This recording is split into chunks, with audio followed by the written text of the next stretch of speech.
consistent, I move with the clock. I'm in the zone, I'm not casting a stone. I'm finna stand on a rock, firm foundation. I got that dog in me, like 101 Dalmatian. I got girl with me, so I know that I'm still finna make it. I'm still finna take it. I hopped in the ring and I'm still going crazy. I cut off this sin like I just got a taper. I walk in the storm and then God gave me favor. I'm still going forward. I just had to lock in the Lord. I knew that I'm finna make it. Throwing my old self, he got deported. Shout out to the king and I'm finna take Let's get it.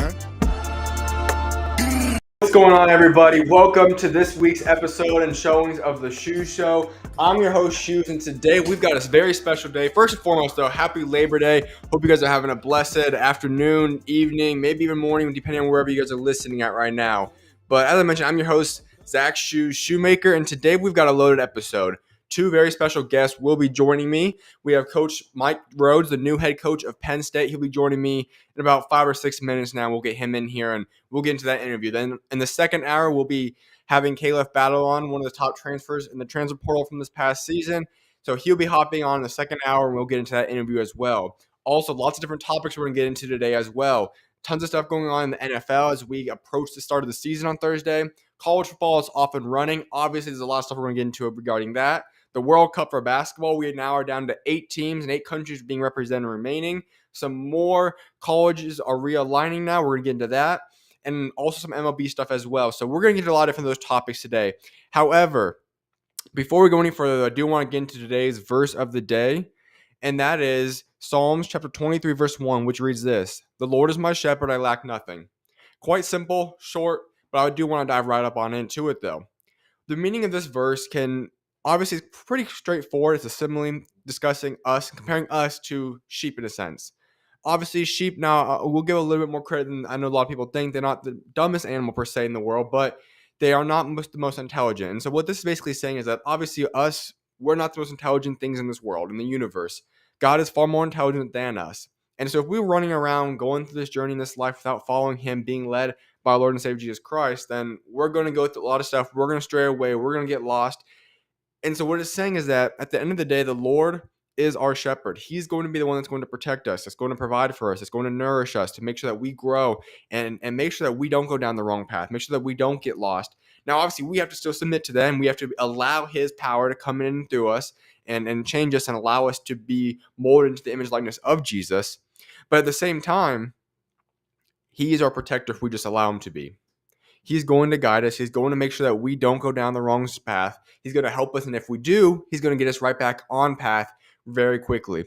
And therefore, we lack nothing. There is nothing that he will not provide us for. He's going to provide food and water. He's going to be what we need to get through our lives. He's going to help us in our journeys, the ups and downs of life. He's going to be there regardless of where we stand in life, regardless of how long you've been a believer, how long you have detested him, how long you have seeked him, whatever the case may be. He's going to be right there by your side. He's going to provide for you. And at the end of the day, you will lack nothing if you just submit to the power of our Lord and Savior Jesus Christ. So that is today's verse of the day. Once again, Psalms chapter 23, verse 1, "The Lord is my shepherd, I lack nothing." Now, as I mentioned, we have Coach Mike Rhoades coming in here in about 4 minutes now, so we will go on a break prior to that interview starting, so we'll get him added up and all that. But I want to give a little bit of an outline, per se, of some of the topics we're going to get into in between the Coach Mike Rhoades interview as well as the Khalif Battle interview, and then possibly on the end of the show. And some of those things is, like I said, some football stuff's going on. Mike Evans is in a contract situation right now. It was a little bit quiet for a little while, but now all of a sudden, if the deal is not locked in before the season starts, there's a certain deadline, then Mike Evans could very well be possibly traded or be in his final year in Tampa Bay. And there are rumors. There's a lot of different teams that I'm going to discuss. I'm going to give you guys my top 5 in a little bit of the 5 teams that I could see Mike Evans potentially being traded to. Now, we do have some other news. Daniel Jones restructured his contract. Remember, he just got that extension or signed a new deal out there and a few months ago with the New York Giants. So we'll see exactly how that continues to transpire. But yes, they do have money to potentially sign Mike Evans in the future. But with that being said, I'm going to go on a short little break to get Coach Mike Rhoades in here. I'll see you guys in a few minutes. God bless you guys, and I'll see you guys soon. What's going on, Coach?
if you were to have the ball in your hands the whole game, you're the guy for a whole season, 82-game season, how much do you think you're averaging? Ball in my hand, 25, no doubt. Mm-hmm. Easy. 25, no doubt, easy. And that's just me knowing my ability and knowing what I can bring every night. Because I feel Mm-hmm. like, because I see like the little stats on Twitter, some games, they be like, when Cam Thomas plays this certain amount of minutes, he averages 30, or he plays, this amount of games with this amount of minutes, he averages 25. So I feel like if I have the ability to play with the ball in my hand, make the decisions, all that stuff, I feel like I can average 25 points a game easy, no doubt.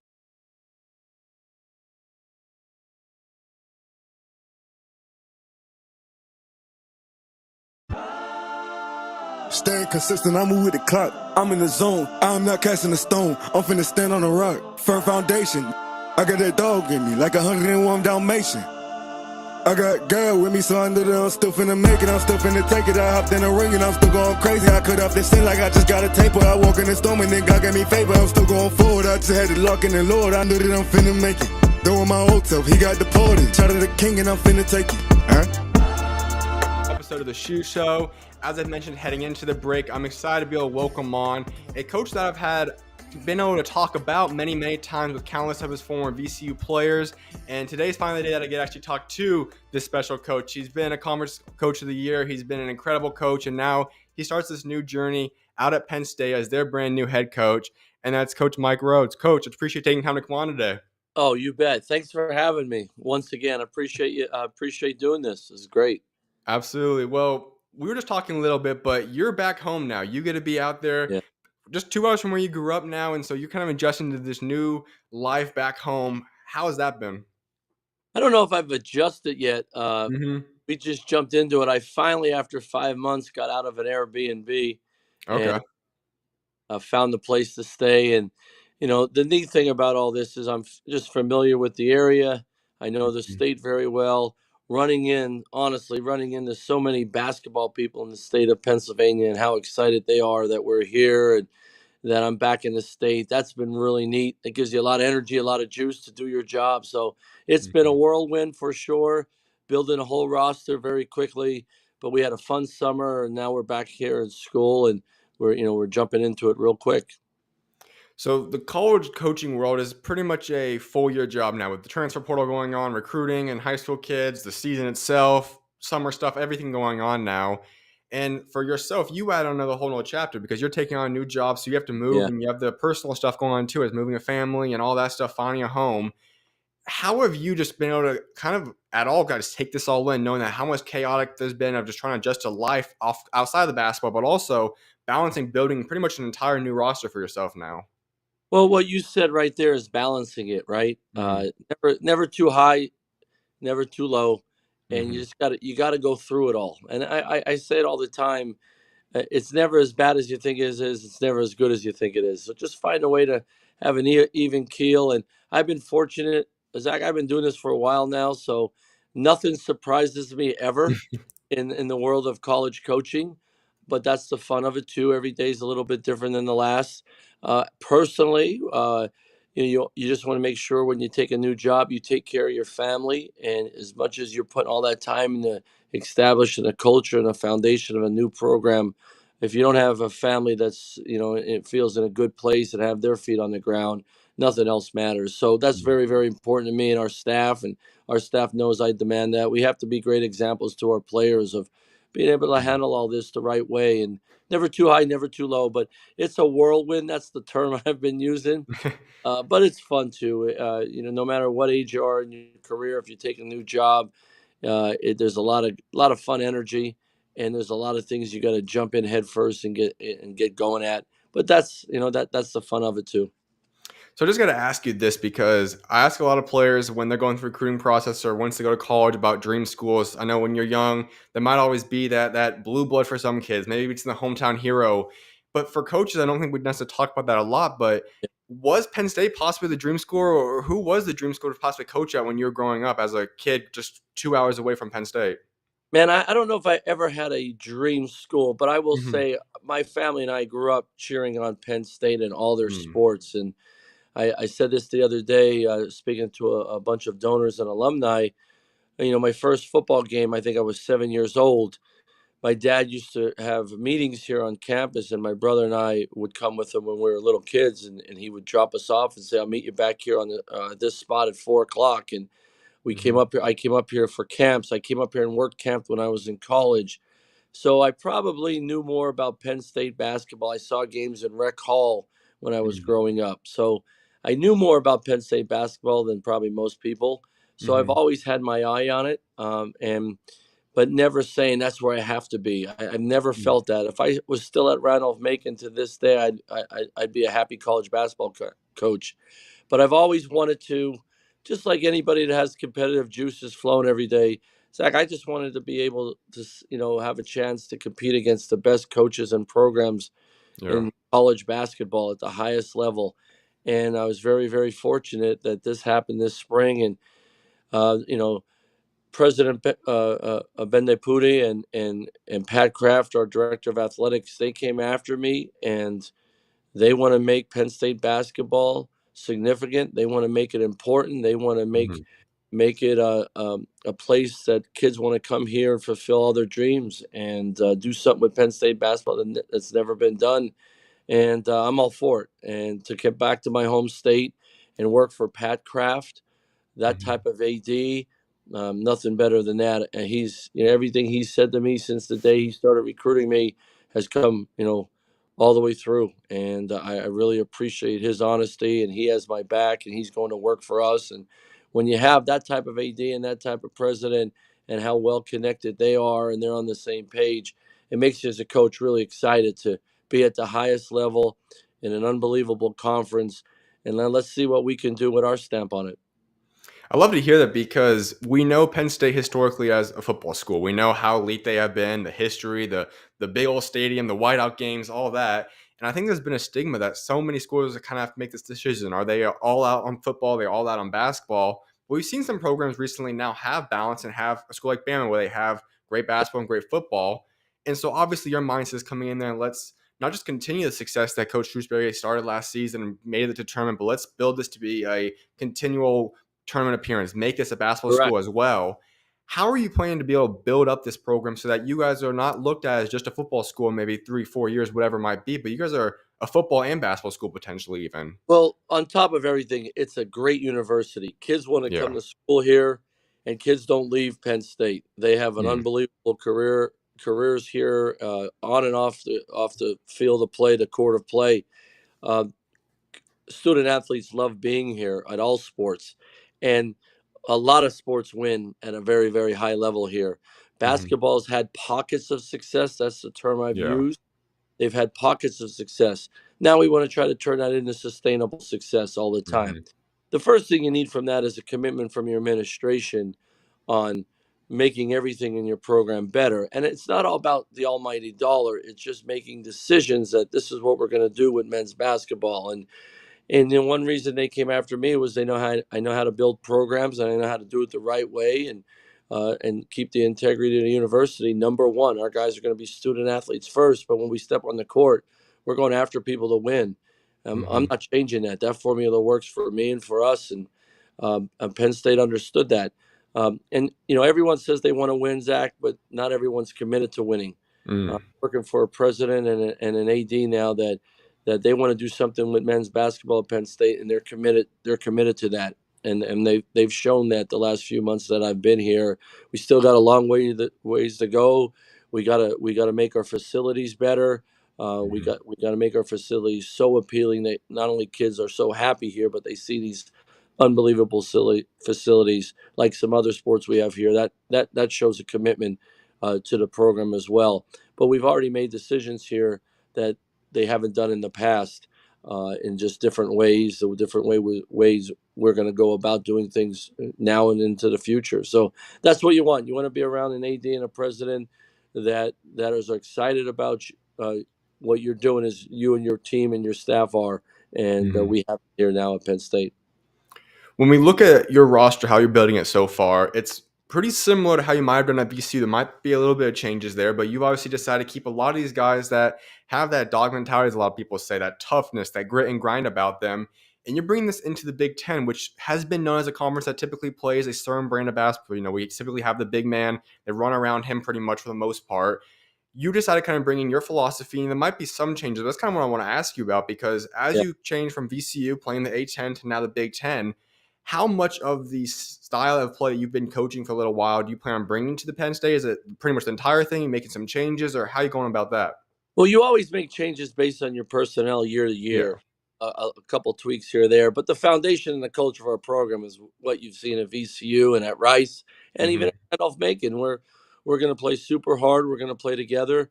We're going to you got to kill us to beat us type of mentality. But I do know this from just studying Penn State basketball and understanding the pockets of success they've had, and then the other compared to other seasons, is you got to be different. You got to be bold about it, but you got to be different, because if we're going to play quarter court offense and quarter court defense with everybody else in the Big Ten, the term I use, we're going to get bludgeoned. And when Penn State has done that, it's harder to win. Your margin of error, Zach, is so much smaller. And then that, number one is it takes aggressiveness out of it. Now you're playing more on your heels. I want our guys to be the other way around, like I've always coached, is be super aggressive and let's play to our players' strengths and instincts. So that, I don't care what level you're at. When you recruit good players and you develop players to become better and better, and they play to instincts and their aggressiveness, it's clearer minds. You play through mistakes quicker, but then you just go play basketball the way you know how to. So, we're going to always be very disciplined, very organized, but we're going to, we're going to get after people in the full court. We're going to fly around. We're going to be exciting offensively. And, I do think that I like the skill level of our guys. We're always going to continue to recruit to get better and better talent. That's what you do as a coach. But our style of play that you've seen with our staff, that we're going to continue to do that. It's a fun way to coach. It's a fun way to play, and it gives a lot of problems to people too. So we're going to go through a little bit of your roster, but two guys I Sure. want to go into are guys that you brought over with you from VCU, and that's Nick, that's Ace. When you talk about those two guys, being able to bring two guys that know you well, that you know them well, that you learn to trust, that you've coached for a couple years now, how big and how important was it for you to be able to get those type of guys that know the foundation, that go into the locker room as players and know the philosophy, the game plan, know how you roll? How big was it for you to be able to bring a couple of the guys with you from VCU? I think it's huge. And look, when the players, the relationships I had with this past year's team and winning a championship with them at VCU and winning the A10 regular season and tournament championship, like we just had a special group. We were so close with those guys. Our staff was. We still are to this day. The neat thing about that group is they all had their own personalities, but we knew how to play together as one, and just took off as the season went on. It was a complete honor for me to be their head coach, and our relationships will last forever. I couldn't bring them all with me, but I brought two guys with me, and Ace and Nick, that I just I love coaching those guys. Ace was player of the year and defensive player of the year in the A10. Yep. He's one of the best point guards in the country. He's super competitive. He makes our team tougher. He makes his teammates tougher and have an edge. And he's a really good basketball player. Nick Kern is, a guy that just, he's the greatest example for me to show our guys here's how you develop yourself as a young man, as a player, to make such an impact in winning. We put him in the lineup about 12 games in last year, and we take off. And it's because winning was more important to him than anything else, than individual stats or anything. He's the culture guy. He's the guy that guarded the other team's best player, got big rebounds, toughness plays, and then got better and better with his overall game. So those two guys are great examples of how we do things in our program, in our family. But also, I think you build relationships beyond basketball. That's probably one reason why those guys came with us. They could have went anywhere in the country, like some of the other guys have from VCU, and they're all special guys. We're fortunate to have Ace and Nick, and they can help our guys understand that, hey, this is how Coach Rhoades does things. This is how we play defense. This is how we get ready for practice. All that stuff. I still want them to be themselves and the best individuals they can be, but they can sure help all the new guys who are under their first year with me understand that, hey, there's a process to all this, and this is how it's going to go about. Some of the other guys you brought in, now there's a lot of them because you had to come in, you filled up 10 roster spots. You have a few guys that I've known from Arizona times. DeMarco Dunn spent time out here in Arizona for a little bit, Puff Johnson as well. They both come over as guys that have been rotation players on a decent North Carolina team, a championship team the year before that. They come on over with you. Ray Quandis, who's a big-time player, Quandis, Zach Hicks, the list goes on of just all these guys you got to fill this roster out with. And you probably see them now a little bit. You guys had the foreign tour out there to the Bahamas. What's your feel for this overall team and how they're coming together so far? I honestly, better than I would have imagined, bringing 10 guys in like 60 days. I think we had 14 official visits in like 60 days. It was the craziest 2.5, 3 months in my coaching career, but I loved every day of it because you just attacked the day and you went after these players that you wanted. The one thing we made sure was we weren't just going to fill up a roster. We were finding guys that number one wanted to be with us and be at Penn State. We wanted to find guys that fit our style of play and have balance. We didn't want to get 9 grad transfers to go through this again. We wanted to have guys that also were going to be here and develop with us. It's very important to me that, we sweat as a coaching staff. We sweat with our players. We put the deposits in, as I say, with the players on player development. Well, if you get a guy that's only here 1 or 2 years or just 1 year, that's really hard. Not that it does, it can still work for sure, but I wanted to make sure that we built this culture and this foundation and the start of my career here at Penn State with guys understanding that there's a development piece to it. So, DeMarco Dunn, I recruited really hard to VCU. Puff Johnson, I recruited his brother Cam the Rice really hard. They came for an official visit. I tried to recruit Puff before he blew up in high school. Their prior relationships, Leo O'Boyle, who played at Lafayette, had a great career there. He's a co-region kid from Pennsylvania that Coach Jimmy Martelli and I knew. Like, there's a lot of that, and we just want to make sure we found great fits first before we just took guys. And I'm really proud of our staff. We got the guys we wanted. We filled needs for sure, but we just didn't. It wasn't a quick fix to us. And I think we passed on some guys that other people didn't pass on because we wanted to make sure they were the right fits and blended with the rest of the guys we had. And that's really important to me. If we're going to build this, we're going to build this for the long term. Build it to last is a term I've always used. Now, we want to win right away, but, man, let's build it to last with the right people on board and the right pieces. So I do want to go a little bit through your career because you have had a lot of different basketball stories and stuff I'm sure you could tell. So I want to take a little bit of a stop break at VCU because there's one guy, and you've coached a lot of great players, 2 NBA guys specifically I want to get into, though, one of which is Bones. And I have to admit, he's probably one of my most favorite interviews I've had before. He's just one of the most outgoing. He's got a great personality. He's a fun guy, but he was one heck of a player as well. So I just want to ask you, though, if you look back at your time with Bones throughout his career, what would you say would be your favorite memory or your favorite story with him? What I love telling people about Bones is his joy to play basketball is just through the roof. I don't know if I can. I know I've coached tons of guys that love basketball, love playing basketball. But, man, when Bones gets the basketball in his hand, it just lights up not just the room, but the block. I say it all the time. His joy for basketball is so high and so great that it just, it goes to everybody and the coaches. And the one thing, the way we play fit Bones tremendously because he could be himself and let his instincts take over. And he was fun to coach, but he was really fun to watch too. But just joy for life, joy for basketball, always shine through more than anything. And him working on his game is a whole different level. His pace, his intensity, his approach. Now, he might not work out for 2 hours straight, but he might come back in the gym 3 or 4 times in one day and work out for 35, 40 minutes at a pace most people can't do for 10 minutes. And he still has that. And he just loves playing basketball. And you put that ball in his hand, there's a level of joy that he has that's just tremendous. So he's going to have a long NBA career because he's very, very talented, as we all see, and he's only going to mature and get better. But I think also people see the joy of basketball he has wherever he's at, in the rec, in a summer league game, in a college basketball game and in the NBA. His joy for basketball takes over. When you were recruiting him, he was your highest ranked recruit that you had at VCU, but he still wasn't necessarily like a 5-star top guy that people would say, okay, he's bound for the NBA guaranteed. But when you recruited him, was it surprising at all when you look back, seeing how successful he was, not just at VCU, but now becoming the NBA caliber player that he is today?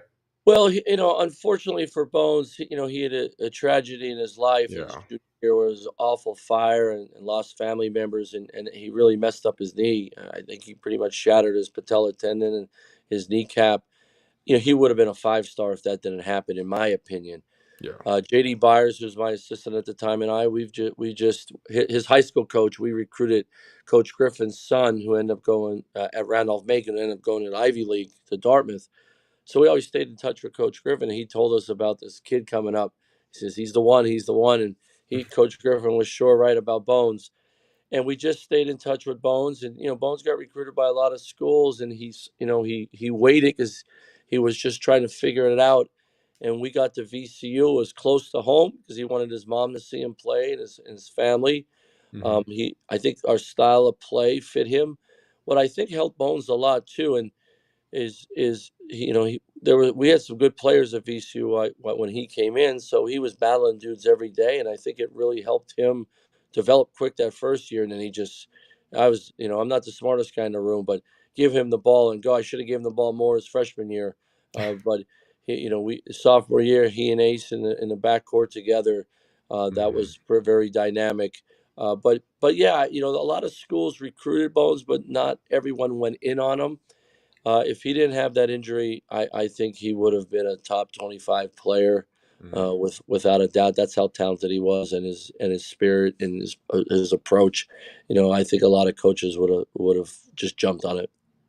Another NBA guy is Vince Williams, who he's now in the NBA as well, Memphis Grizzlies, and he was a guy that wasn't even really ranked at all coming into Right. his college career, and you ended up developing him for his career and turning him into an NBA player then. Was that shocking to you at all? Well, I always thought I just thought he needed to mature and keep developing. He could Mm-hmm. dribble, shoot, and pass at a high level. Had the measurables. He was tall. He could move. He could get off his feet, but he was really long. Great instincts, great ball instincts, as I say. Defensively, guard multiple positions from day one. Played for a really good high school coach at St. John's in Toledo, Ohio. I loved watching him play.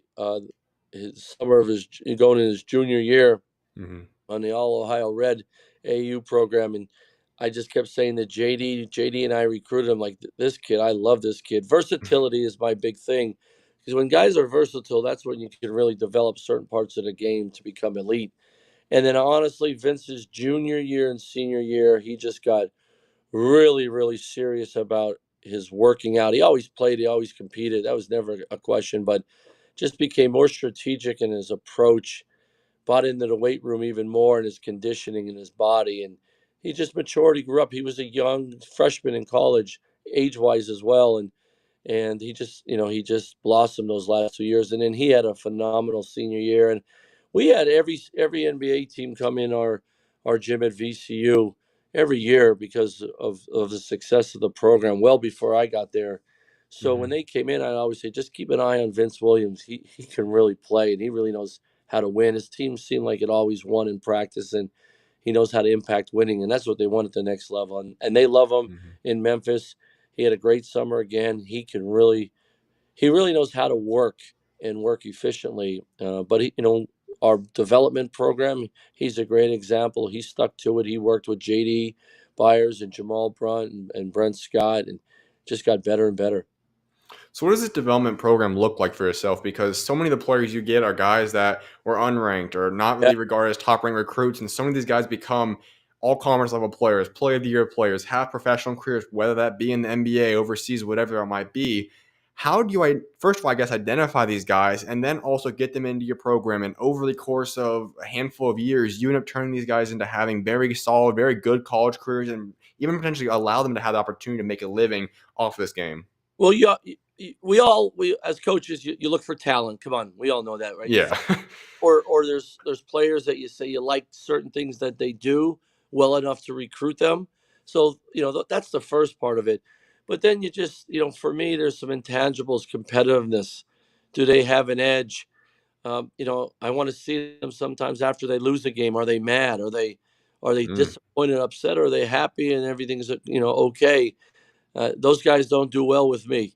So Vince Williams, if he and Bones, if they lost a shooting game, they're yelling, "Run it back, coach." If they lost a 3-on-3 drill, they're yelling, "Run it back." Aces like that. Like, I want guys with a competitive edge. Maybe they might be a little bit weaker at the time, or don't handle it as well. But if you have a competitive edge and you have a level of coachability, you tend to live in the gym more. You tend to work with an edge, and then you compete it with an edge. And I think that's how you get better. You got to be able to live in the gym when no one else is around. I say it all the time. And then the other part of it is the strength and conditioning part. Not everyone loves to lift weights as basketball players. If they love to be in the gym all the time and they love to work out, but they haven't done that weight room stuff, that will transfer over to the weight room and strength and conditioning. So we want to make sure guys understand that as we're recruiting them. The development part to me is, here's three things you don't do at this level yet, but man, if you can add this to your game, and we work on those three things maybe one summer, and then the next summer, shooting the ball and dribbling the ball for us, and being able to make quick decisions in the flow and the speed of how we play, the pace of how we play is very important. So we watch that early on when we're recruiting guys. But the development part is, are you willing to sweat with the coaches? Are you willing to get extra lifts in? Are you coming back in the gym at night? That's one thing we created here already at Penn State.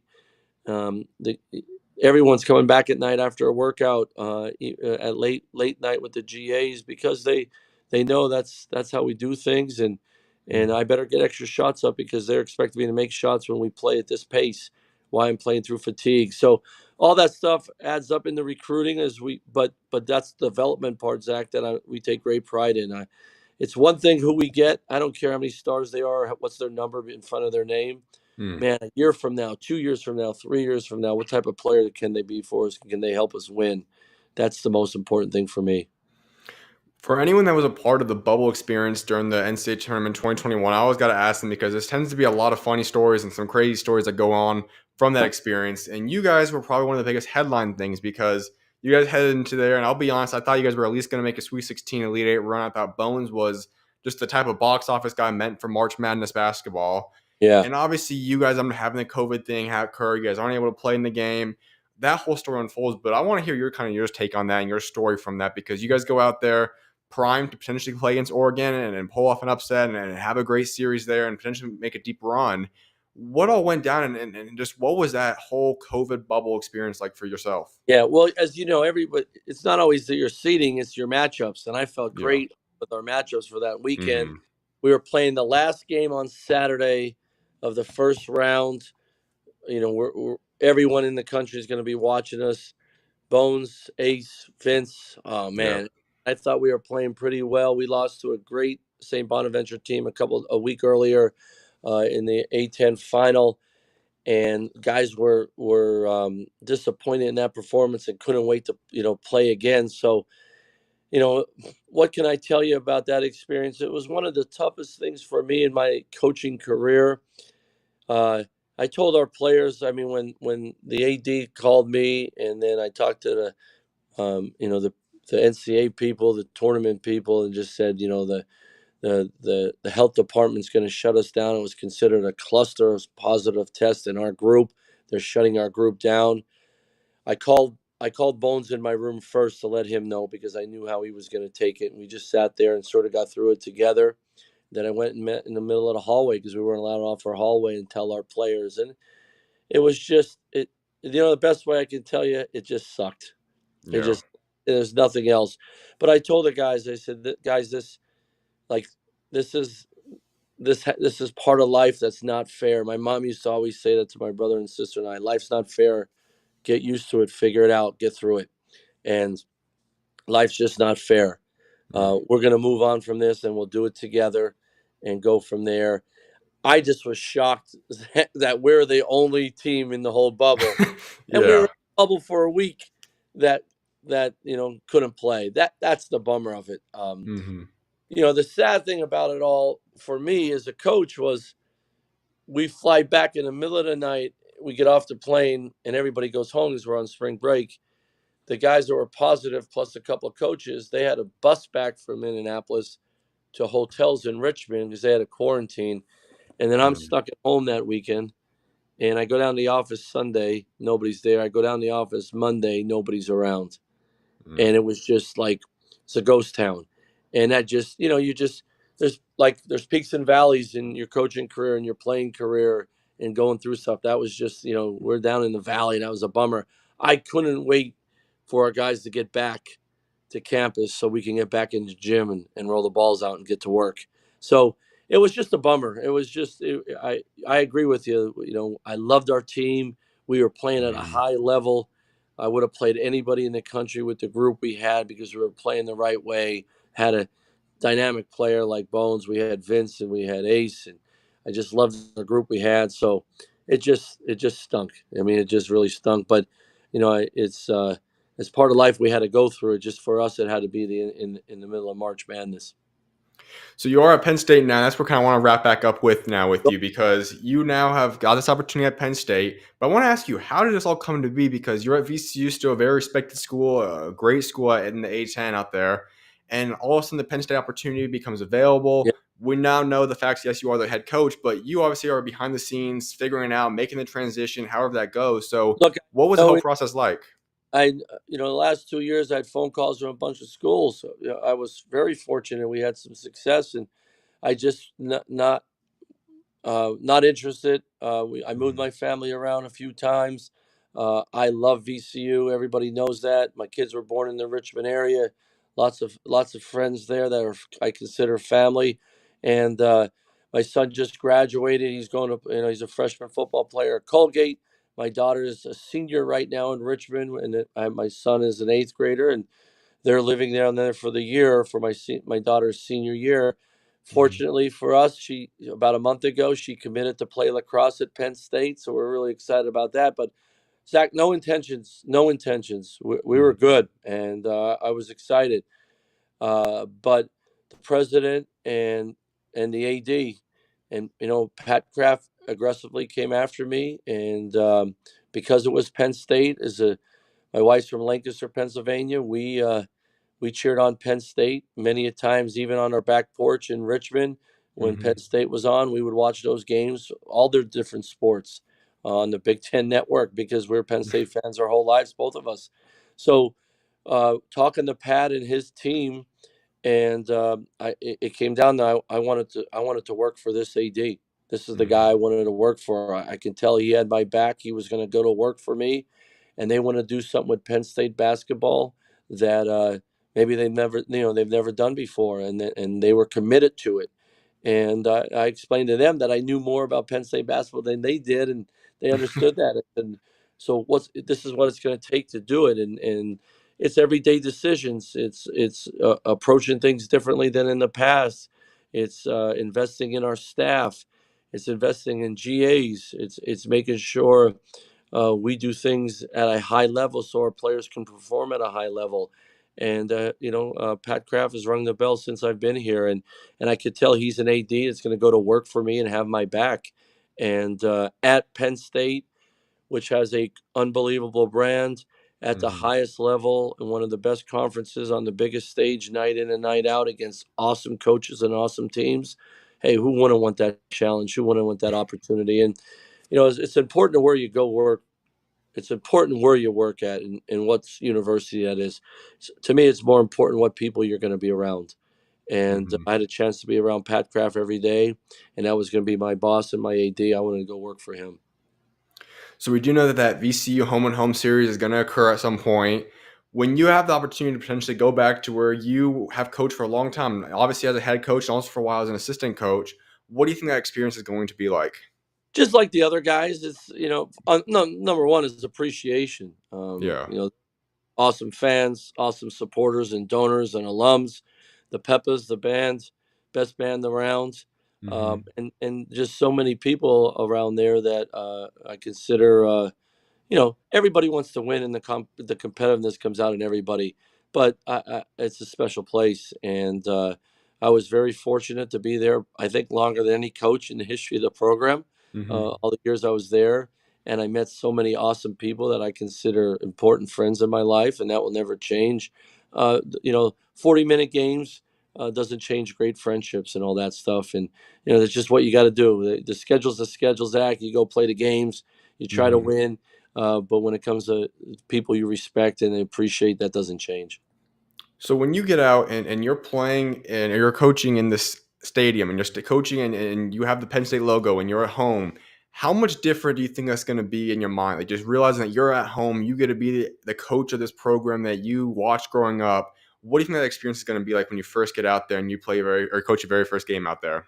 Well, I mean, just the last 5 months going around the state and meeting so many people, speaking to people, but then running in all the high school coaches and all the basketball people, it just, your competitive fire, it's stoked without a doubt. I mean, that's been a lot of fun, and this is my state. I'm from here. Jody and I are from here, and we take great pride in where we're from. So I love that part of it.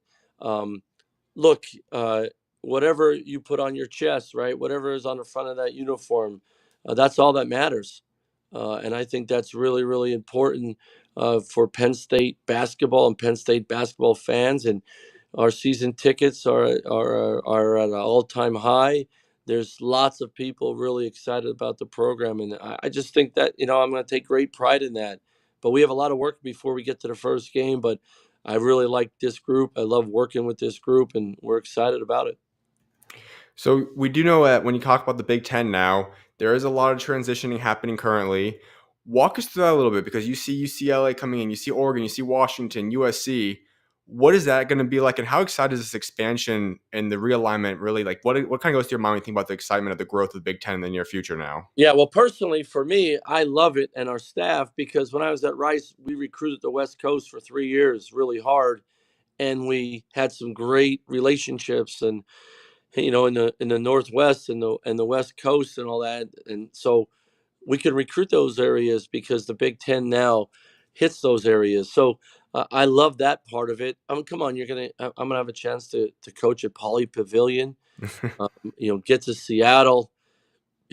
Oregon, what a place that is. Like, I mean, that's the fun of it. Be on the same floor as USC, and that's really cool. And I think that's the fun part of it. So, I was always look. You got to understand, I was a D3 guy. I drove a white van, uh, 2 white vans, and then we went and played games, and then I passed out the post game pizzas before I got in the van and drove it home, win or lose. I mean, so for us to be all over the country representing Penn State and being the head men's basketball coach in the Big Ten, one of the best conferences, one of the best basketball conferences in the country on the biggest stage with these Hall of Fame coaches. I'm a very lucky guy, and that's how I look at it. But I'm also really excited to see the spin that we're going to put on Penn State basketball, and we're going to get after it and go after people and have a lot of fun doing it. So you have this very first upcoming season. If we were to talk in 1 year from now, what's the branding? What do you want people to take away from your very first season as the Penn State head coach? Man, those guys are fun to watch. Mm. Man, I want to root for those guys. Man, they're not afraid to play super hard. They're tough, and they play a fun, exciting style. And Yeah. they're different than everybody else. We keep talking about being bold, different, and aggressive, and we have to be, and we have to live on that. Well, Coach, the final thing I do want to ask you before I let you go is I know that you are pretty big on giving back. You've always been a big promoter and advocate for coaches versus cancer. So I want to go into that a little bit because I love seeing coaches when they take on something that's beyond basketball and something that's much bigger than that. And so that's something I know that you've done lots of things throughout your career with. Take us through your passion for that and why you've been inspired to really kind of emphasis on giving back in that aspect. Well, I just, that's the way I was raised, Zach. My mom and dad had paid forward. So Mm. my dad, I've heard my dad say when I was a younger kid, like even at a young age, I heard it, probably didn't understand it, but as I got older, I watched him. He was the greatest example of giving himself up for others, and take care of those around you, and things come back to you tenfold. And the Hmm. tenfold to me is these cool relationships with young people and my staff, and watching us help people that maybe just in that moment can't help themselves or just need something. And I think we, pay it forward. Isn't that a cool way to go through life? And don't Mhm. want anything in return for it, and not even Yeah. because I think it's just the right thing to do. So I always say, if I could teach our guys to do that in life, the world's going to be better. And that person's that down on their luck, maybe we pick them up off their, off that leg. I always say, or off the ground, whatever it may be, and dust Mhm. them off and help them move forward. And that's pretty cool. So coaches versus cancer. When there's been some tragedies in specific areas that I've been at, or just helping some young people at schools, or some of our players have done a great job of that as well, being, some big brothers, big sister type of approach. Mhm. And around Christmas time and in the summer and all that, back to school stuff, pay it forward, man. Pay it Mm. forward, and things come back to you pretty cool, and that will never change. We'll always do that. That's a fun way to do it. That's awesome. Well, Coach, I appreciate taking time to come on today, and I'm very excited to see what God's got in store for you in year one and ultimately throughout the rest of your career at Penn State. You got it, man. I appreciate it. God bless. Absolutely, Coach. God bless you too. Talk to you later, Coach. You bet. Take care. Well, appreciate everyone for tuning in for that interview. As I mentioned, we'll have Khalif Battle joining me in the second hour, but I'll see you guys in a little bit. I'll go on a little bit of break, and right after that, we'll get right into the interview with Khalif Battle. So appreciate y'all for tuning in, and see you guys soon. God bless.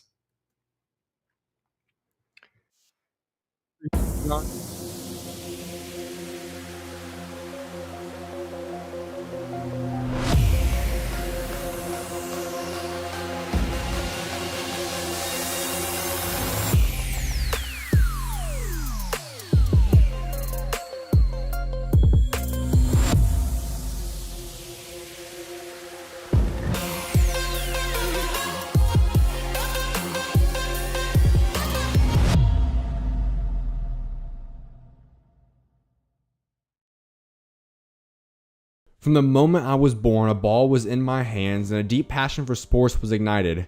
My dream was to play the game for as long as possible, but God had other plans. After battling with severe illnesses caused by black mold poisoning for nearly 4 years, I made the difficult decision to let go of my on-court dreams heading into my junior year of high school.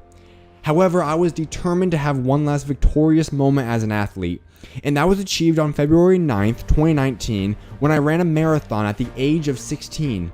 That night, as I took a recovery Epsom salt bath, I felt God place on my heart the idea to start a podcast. Although I didn't know where to begin, the first episode of SchuZ Views dropped on March 11th, 2019. Over the next 1,183 days, more than 600,000 people tuned into 1,056 interviews. Then, on June 6, 2022, my final interview for over a year was released featuring Jameer Young. I never once thought that I'd be off the air for over a year, but the truth is there was something missing in me. At first, I thought creating a website would help fill that void, so I went and put together SchuZ.net, but nothing changed. Throughout the next month, I continued searching for answers, and eventually, God worked in the only way that would have gotten my attention at that point in time. Through something work-related. By the end of July 2022, my parents blessed me with the opportunity to build a studio. However, before breaking ground, the real change began. On August 3rd, 2022, my life changed forever. Once again, I happened to be taking a bath late into the night, and suddenly, an indescribable feeling came upon me. It was a profound urge to open up my Bible and read. I turned to 2 Corinthians chapter 4, and since that night, not a single day has passed without me spending time in the Word. You see, what was missing all along was Jesus. On August 6th, my dad and I began to lay the foundation for the next chapter of my career. Simultaneously, the foundation of who I was created to be was also being laid. Over the years, I had lost sight of my Lord and Savior Jesus Christ. I knew of God, but I didn't know Him, and I certainly was not following or living like Him. But day by day, the new me began to take shape. My former self's sole priority faded away, and I began to live out the acronym I often talked about, FJTFOE. It stands for First Jesus, then Family Over Everything. God became my everything, and He transformed me entirely. He helped me rediscover my love for family, running, lifting, playing basketball, giving back, the church, and most importantly, Him.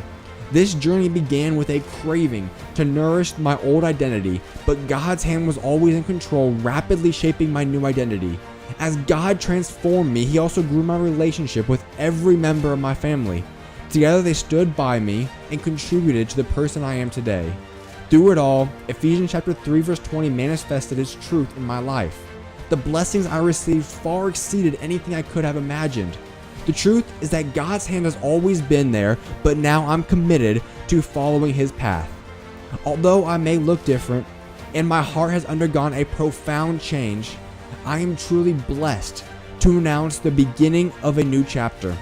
Starting July 24th, I will be launching my new show, the SchuZ Show, which will air on my YouTube channel every Monday, Wednesday, and Thursday from 5 to 7 p.m. Eastern Time. I can't wait for you guys to join me in this next chapter. I'll see you guys soon, and may God bless you all.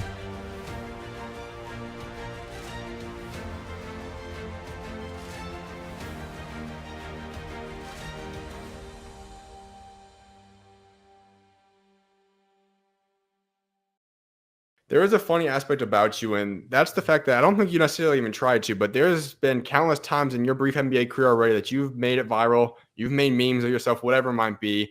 One of which was in the midst of that 40-point streak. You obviously broke LeBron's record, and you made your comment saying about, well, I'm not really a LeBron guy, I'm a Kobe guy. And I don't think you even intended that to go viral. Now you have that. Nah, not at all. There's your Steve Nash moment during the Summer League. We know that aspect. I think that was after the second year. You had a fine, obviously, at one point. You have your branding that you've now done. When you look at all these, like, do you ever intend to expect something to go viral or be funny, or does you just end up happening, and then by the time you get back on your phone, you're like, oh, this already just went down, dang.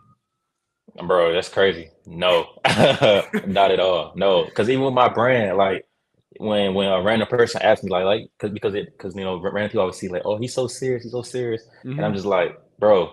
And then I say it all the time. Like I say it no matter what. And I said it at one time and it blew up. And I was just like, I mean, I said it. I've been saying it every time. Like somebody asked me that. So then, you know, that blew up. And then the Kobe thing, I was just being honest. I mean, it's no disrespect to LeBron. Obviously, I love looking at LeBron playing stuff like that. You know, he's done a lot for the game and stuff. But it's just me being a fan of basketball. Me growing up with Kobe. Just, you know, my love for Kobe is like unmatched. So, you know, really that part. So really everything I say, I'm just like, I mean, I'm not really intending to go viral. I'm just speaking what's on my mind at that point. So, you know, if it goes viral, it goes viral. Which one of the things that's happened so far, maybe even one that I've not listed yet, was the most surprising to you? Like by the time you got on your phone, maybe even someone else came and told you about it, where you're like, dang, that really went viral? The branding. My brand, honestly. I was never expecting that to go viral. Because I always said it. I always said the same thing. No matter what somebody asked me, I always said it. And never went viral before. And then that one particular day, I woke up, and then the very next day or a few hours later, I don't really remember, because we was playing Philly when I said it. We was playing Philly, and then when I said it, it took off, and I was like, oh man, I was not expecting that at all.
staying consistent, I move with the clock. I'm in the zone, I'm not casting a stone. I'm finna stand on a rock. Firm foundation, I got that dog in me, like 101 Dalmatian.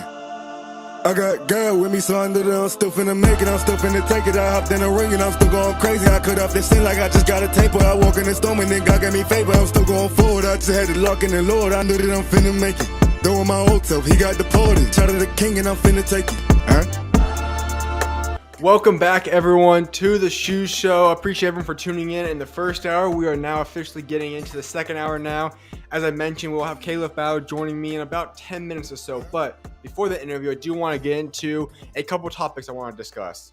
The very first one is I mentioned it right before the interview with Coach Mike Rhoades, and that is the Mike Evans situation. There's two big contract disputes, issues. I should say three, although I feel like Nick Bosa, I don't think he's leaving. They already said they're not going to trade him. I think that would be highly unlikely. The two that are really interesting and tricky are the Chris Jones situations and the Mike Evans situations. Both guys, perennial all-stars, two guys that are likely bound for the they're both bound for the Hall of Fame, still both in the midst of their primes, and now they're both in contract issues, and who knows? Could they both be dealt? We'll see what happens. I discussed Chris Jones last week, but this one is going to be about Mike Evans because the Mike Evans situation was not talked about a lot, and then all of a sudden this weekend we hear a report from his agent saying that they're going to give a deadline for the Tampa Bay Buccaneers to see whether or not they're going to extend him or whatever the situation might be, and then if not, he'll play out potentially his last year as a Tampa Bay Buccaneer.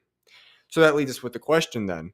If Tampa Bay does not want to keep him long-term, which from the sake of having a franchise player that's there his whole career, that'd be cool, but they're nowhere near competing. They're not going to be very good. They'll be middle of the pack probably or something like that back end, but they're not a contender to any extent. Get value for Mike Evans would be a prime great idea to do that at this point in time. So here's my top five teams. I'm going to say the first two that I left out of the top five that are just a little bit peeking in there on the back end of it. That is the Chicago Bears and the Detroit Lions. Both these teams have the financial resources to be able to acquire Mike Evans. And the Lions, I could see a little bit more likely than the Bears. The Bears are still younger. Giving Justin Fields a veteran presence at wide receiver would be nice. They could obviously still use some more upgrades, although I do not mind the group that they have right now. They definitely could use upgrades, but I don't mind DJ Moore. Having Darnell Mooney at number 2. Cole Kmet's not bad at all. Solid pieces there. The Detroit Lions, I think that they're a team that will make a NFC playoff run, potentially win a couple games in the playoffs. We'll see what happens there. But for them, I absolutely love Amon-Ra St. Brown. I think he is a franchise caliber wide receiver. And you have some other solid pieces around them, Jahmyr Gibbs and whatnot. But here's my top 5. At number 5, I've got the Cleveland Browns. The Cleveland Browns have enough money to be able to acquire him.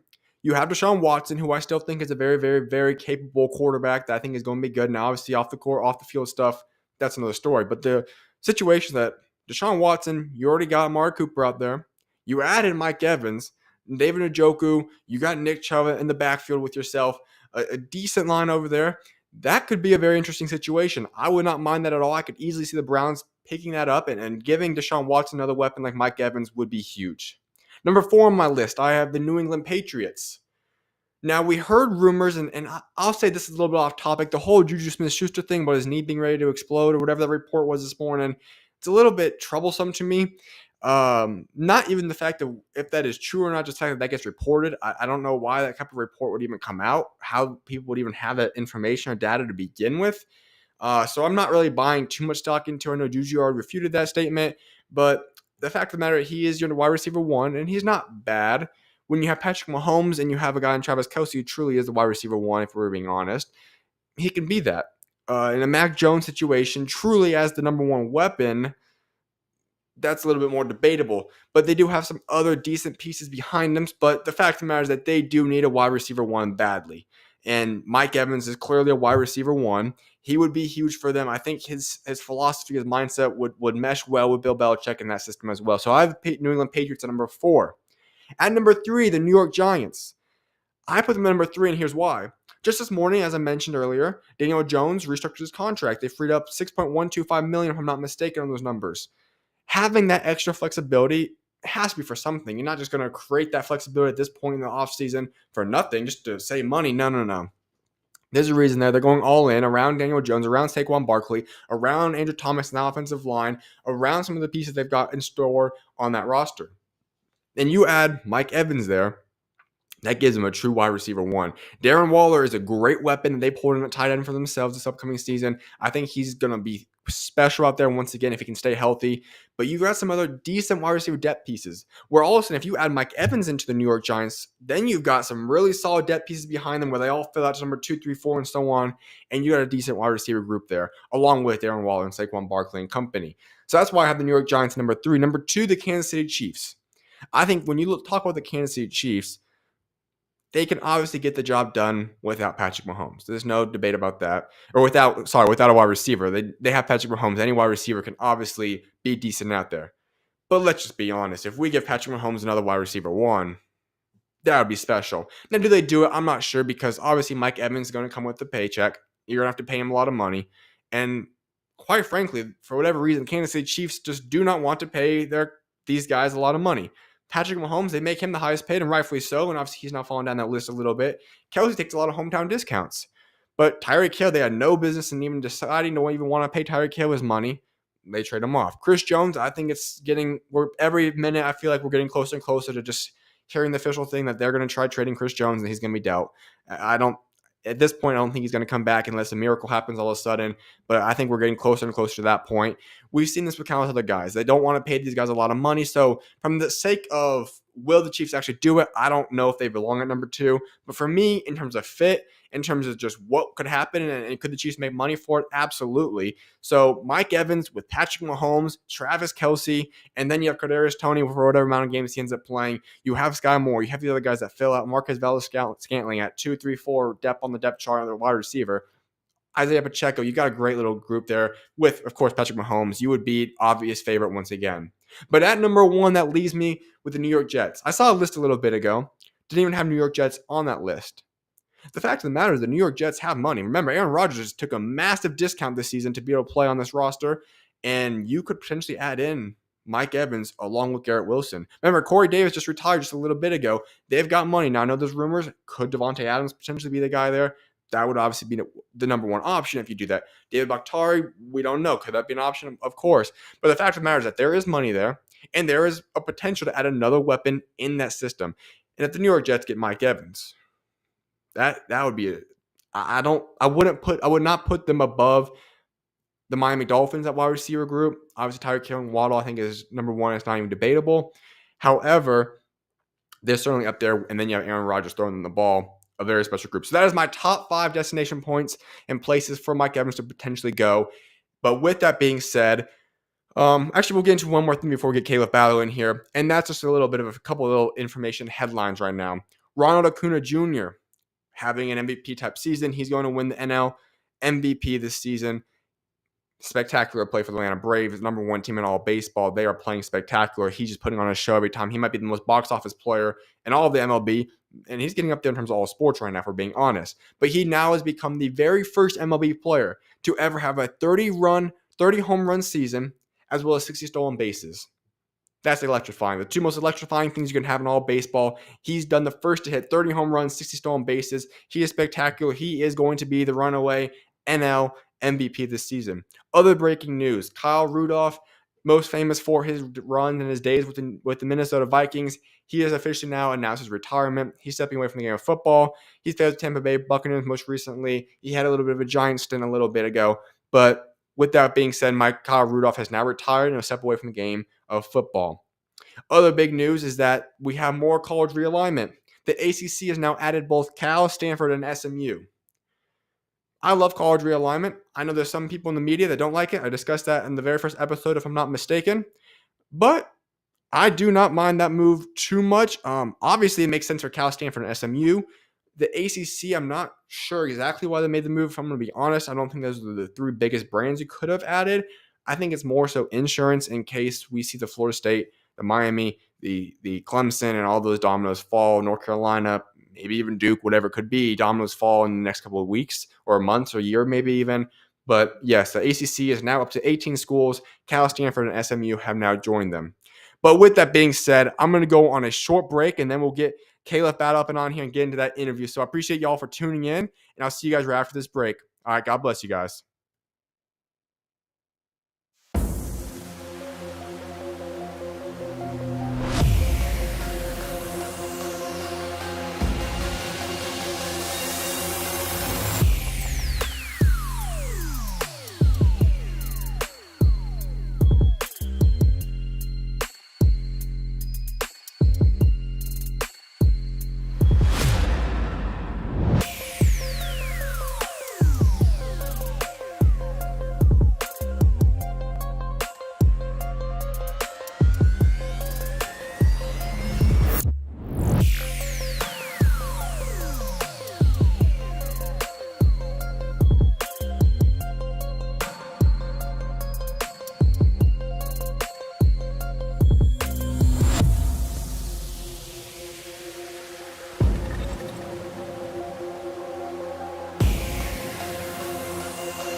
If you were to have the ball in your hands the whole game, you're the guy for a whole season, 82-game season, how much do you think you're averaging? Ball in my hand, 25, no doubt. Easy. 25, no doubt, easy. And that's just me knowing my ability and knowing what I can bring every night. Because I feel like, because I see like the little stats on Twitter, some games, they be like, when Canton plays this certain amount of minutes, he averages 30, or he plays, this amount of games with this amount of minutes, he averages 25. So I feel like if I have the ability to play with the ball in my hand, make the decisions, all that stuff, I feel like I can average 25 points a game easy, no doubt.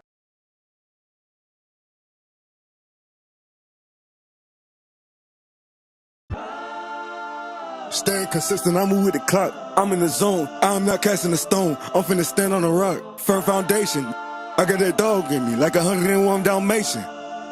I got girl with me, so I know that I'm still finna make it. I'm still finna take it. I hopped in the ring and I'm still going crazy. I cut off this shit like I just got a taper. I walk in the storm and then God gave me favor. I'm still going forward. I just had to lock in the Lord. I knew that I'm finna make it. Throwing my old self, he got deported. Shout to the king and I'm finna take it. Welcome back, everybody, to the SchuZ Show. We're officially now in the second hour, as I mentioned. And right before the break, I talked about a special guest that's going to be joining me now. He is one of the top transfer portal additions and availabilities this entire offseason. He's now a member of the Arkansas Razorbacks. And he's a guy that I've had on here a couple times before, but therefore it is a blessing to welcome on one of the top scorers in the country from last year, Khalif Battle. Khalif, appreciate you taking time to come on today, man. Appreciate you for having me. Absolutely. Well, you're now in this adjustment period where you've been at Temple the past couple of years. You now move out and you're at Arkansas. How's the adjustment process been for yourself so far? It's been great. The people here are really welcoming. Definitely different from back home, but it's been great so far. Getting used to the setting out here. But like this is my first time in a while being at a really like a school atmosphere. From being at Temple, it was more like a city, a lot of sports teams. And here you're the professional team, so it feels good. So you kind of mentioned though, but you've been on the East Coast pretty much for the majority of your career. Now you're not necessarily on the East Coast. You're more so in the middle of the country now. Have you adjusted to life not being in the big city life type of place anymore? Yeah, definitely. I mean, people think I'm a little out there because I'm so used to being from the city and I'm so used to different things. But I mean, the way of life they live here, people of Arkansas is beautiful. I never seen so many trees. I keep saying that. I never seen so much nature. As soon as I landed here after playing, I saw cows and a lot of farmland, but it was beautiful, and I'm just adjusting to it. And I feel like so far it's been a great experience. So a couple of weeks ago, you were out here in Arizona and you were at the Formula Zero camp. You got to walk us through that because it's not just a camp that you sign up for and you go out or not. It's a select group. 20 players from all college get to go to this. And you're selected, and it's Damian Lillard's camp, obviously one of the best players in all the NBA. And you get to be around him for a couple of days. And you get to mentor and be around some of the upcoming top high school players as well as some of the top college players. For starters, just to get the opportunity to be around Damian Lillard, to get that invitation, what did that mean to you? It meant the world. I mean, it meant that I was being noticed. And I worked really hard, so just to be noticed and to be selected for an experience like that, camp like that, is a big deal for me. Damian Lillard's been one of my favorite players, definitely growing up my whole life, ever since he entered the NBA. I wasn't really like highly tallied compared to a lot of my other peers. So like seeing somebody like that, that wasn't so highly tallied, but snuck up on everybody through hard work, that's somebody I love to, look at. And I admire him for, him just even having a camp like this to bring kids that are similar in his similar situation, and try to give them a platform where they can, receive some exposure. So you're out there and you get to be around Damian Lillard and some of the top players. What was the overall experience like out there? It was great. The funny thing is they actually roomed me with a Texas A&M player, Wade Taylor. Yep. And Arkansas and Texas A&M don't really like each other like that. But definitely a guy right there. So, off rip, it was definitely funny. Definitely a great experience. And just being around a lot of those guys, Jameer Nelson, I knew Jameer for a while. Being around him, Eric Reynolds, I played against him in college, and then seeing like freshmen this year, a lot of talented guys, a lot of guys who are highly tallied in college, just to be able to compete and to be able to work out with them and share some camaraderie was a great experience for me. You mentioned that you're already starting to feel the idea of the rivalry with Texas A&M, and so when you get out there and you're with Wade, and I know Wade's a great guy, what are those conversations like? Because in just about what will be about 3, 4, 5 months, whatever it is, when you guys possibly go out and play the game, I'm not sure exactly when it's scheduled. You guys are going to be going head to head, and I know you guys are going to be in that competitive atmosphere, but that will be a little bit more of an elevated competitive feel. What were the conversations like with Wade? That I know they got the best of Arkansas last year, so I basically told him, this year's a different story. So I mean, the conversations were great though. We didn't really talk too much trash. It was really just just good, just good, just good ordinary going back and forth. It was healthy, nothing crazy. Just that's my guy though, and just talking to LJ Cryer and all those guys out there too. Yeah.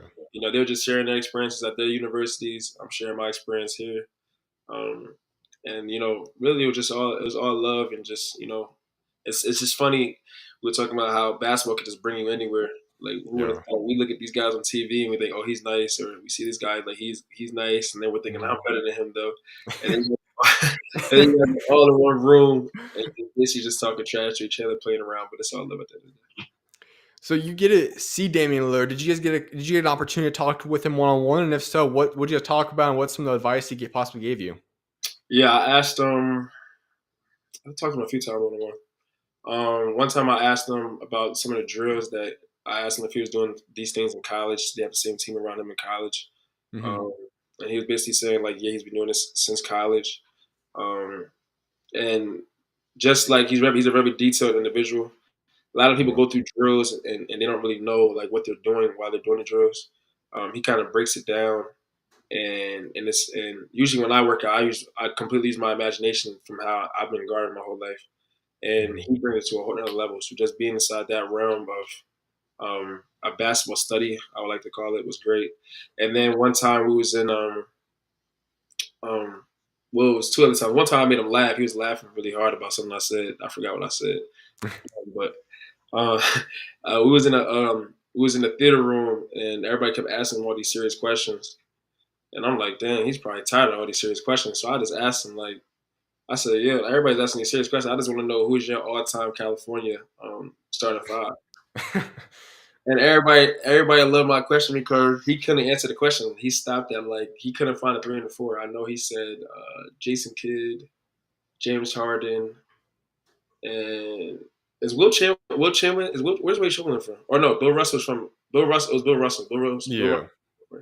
It was those 3 guys, but he couldn't find out a 3 and a 4. So everybody, all the camp counselors and all the NBA guys came up to me out there like, man, that was a great question because all those guys were asking serious questions. I had to lighten the room up a little bit. He does have a unique workout because obviously I got an opportunity to go see with him working out with Phil Beckner once, and he typically has a unique thing, like you kind of mentioned there. He doesn't necessarily goes out there and works out for 2 hours per se. It usually is about a 40 or so minute workout, but it's at a speed and a level that 99.999% of people cannot possibly work out at. It's an elite level speed, and that's the way he typically works. I'm sure he's done longer workouts before, but that's typically his go-to, at least with Phil Beckner. Yeah. When you look at that, how do you, maybe even how have you so far applied that into your workout strategies? I think it's more game realistic. Yeah. I think you could be in a gym all day, going through the motions, but unless you go game speed, it's not really going to translate. And I learned that. I kind of learned that at a young age because a lot of times when I shoot, people think I shoot crazy shots, but I'm really like a gym rat. Like I can't emphasize that enough. Like I don't really talk about it. People look at my Instagram and they probably think I'm always outside and all that, but I literally would be in the gym all day. I'm in love with getting better. I watch film all the time. I choose my friends very wisely because a lot of my friends that I grew up with know that I'm obsessed with basketball. Like last night, we had it was an off day for us, but we had a lake day, and most people probably go in the house and be tired after lake day. We went tubing and all that. I think it was 1 o'clock in the morning. I went to the gym, got about 710 makes in. So was in there until about 2:30, then got home, and then I figured I'd go to sleep, wake up in the morning, get another workout in. So it's just nonstop because in my mind I always feel like somebody's always out there working out, and Phil Beckner's been on my butt, just to say the least, about about my about who I want to be later in life. Do you want to be a G League guy or an NBA guy? And I don't want to be one of those guys that's a G League guy. Not taking anything away from them because they work extremely hard as well. But Yeah. it's the difference between being good and great. And I'm just trying to chase greatness, and I don't want to just make it to the NBA. I want to stay in there for a long time. So whatever tools any veteran or anybody who's been in that position can give me, I take it. Whether it's comes at me any type of way, I just try to embrace anything somebody can say to me. You just mentioned you guys had a tubing day. I know Arkansas Coach Muss and the team, they do some fun stuff, especially in the offseason. I'm not sure you guys are going to do that during the season, but especially during the offseason, you guys do some fun stuff. Yeah. What has that been like? Because so many people, we might see the clips on Instagram and whatnot, but we ultimately only know coaches for what they do on the court. We might get an interview here or there. We see what they do post-game conferences, but we don't get to obviously see what their life is like off the court. So you get to experience that. You guys probably do some fun things. What has that been like so far? It's been great. I mean, I'm from Jersey. We don't have lakes out there. I don't go yeah like that. I don't get in the water. If I go to the beach, I'll stay on the sand or go walk on the boardwalk. I don't do all that. But I saw how much fun the team was having, so I decided to go out my comfort zone and try something new. Mm-hmm. I went tubing. Definitely not the best moment for me. I fell off the tube a couple times. The water was going through my nose and a whole bunch of other things. I posted on the Instagram. I think Chandler Lawson posted a picture of me, like my face after I was going through it. I was laying on a boat afterwards, dead. But it was great. But people don't know, like Coach Muss is an intense guy. Oh yeah. I love that about him, but ultimately he cares about his guys and he wants everybody to have fun while working hard. So for him and the Hunt family to allow us to have a trip to the boat, use their boats for a lake trip it's a beautiful thing, and that just goes into the character around the people that we have here at Arkansas. All high character people that just they want to win, but they also want to make sure you're having a good time and having fun out here. So would you say you're going to retire now from tubing, or is that a one-time thing, or are we possibly going to try that again sometime in the future? Yeah, I don't know if anybody can talk me into going tubing again. I definitely still on a boat, but tubing is a little excessive. So going back to the mentality aspect about yourself, and I've always respected that. I know we talked a couple years ago when you were in midway through your first year out there at Temple.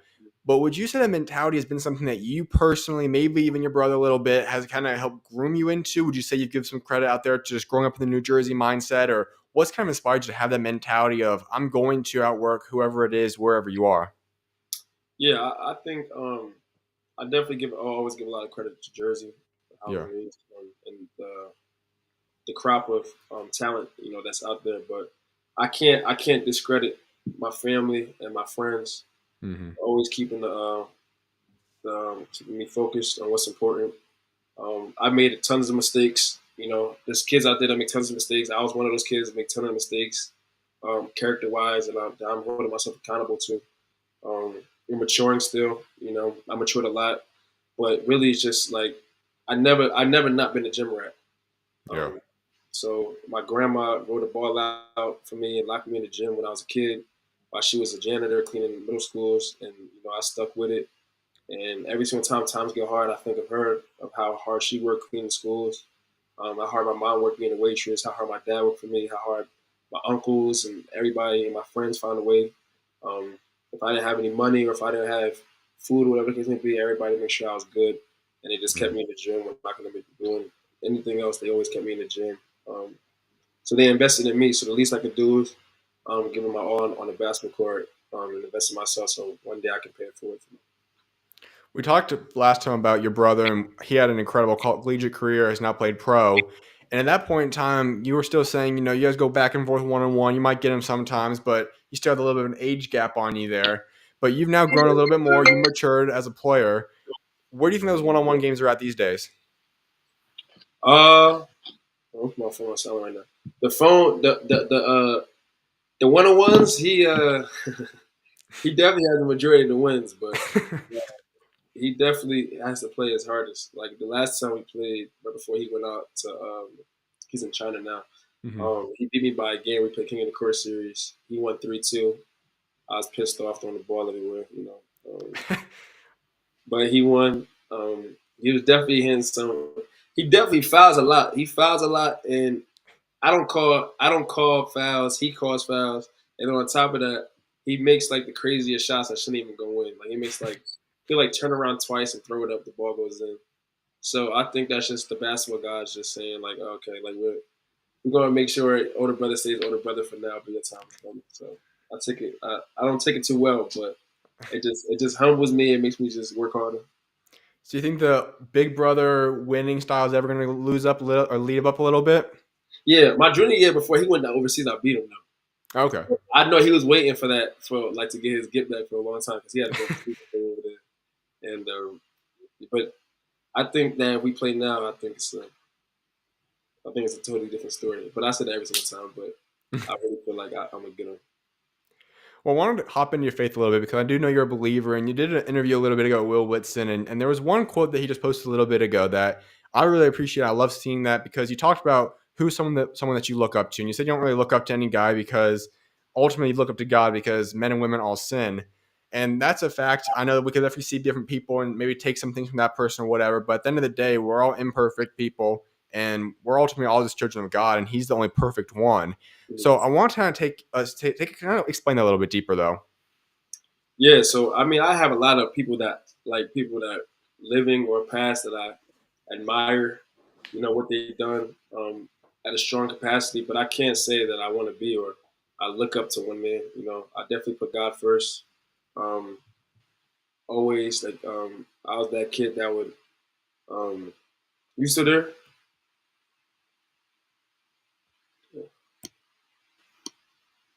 You still there?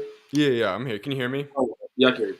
Oh, cool. I was that kid that was writing proverbs on his headboard. I had a wooden headboard. I used to write proverbs and all that, and read them at night. Um, I don't really know why I was doing it, but my parents. I know my mom used to take me to church, and at first I was one of those kids. I was like, we gotta go to church today and all that. But then I grew to my strong belief in God, and I seen a lot of. He gave me a lot of signs. I feel like in life, um, and my life could have went a lot of different directions, but God has always found a way for me personally. Every night before I go to bed, especially I started this. I want to say a month and a half ago, where I wasn't going to ask God for anything for the whole month of July. I was just going to read the Bible every single night, and in doing so, I feel like my relationship has even grown that much stronger. And I feel like as humans, we often ask for a lot, but how much are we really trying to take a step forward to learn about God? It's like asking a friend for things. Always that's kind of being a bad friend. So I wanted to definitely learn more about God and the true essence of why everything is for the most part for the way it is. So I read the whole book of Proverbs again for the month of July. And at the end of the month, it's crazy. God sent me a sign. I flipped to the next page, last day of July, and the book of Proverbs was over. So it's like I didn't plan it like that. It just happened like that. But I read the Bible every single night before I go to sleep. I make that a mandatory thing. So do that with all the distractions we have in the world. You got to get some time to the Lord and Creator. As we learn, there's going to be ups and downs in life. And even though we are believers, it's not that we just have a guaranteed easy way through life. There's not going to be trials and tribulations. And you've obviously had a fair share of that between injuries, between different situations that might have occurred, especially last year or whatnot. Like there's not always just going to be ups and highs in life. So as you've gone through the ups and downs of life and on and off the court, how have you been able to stay connected and stay strong in your belief and your relationship and your love for Jesus?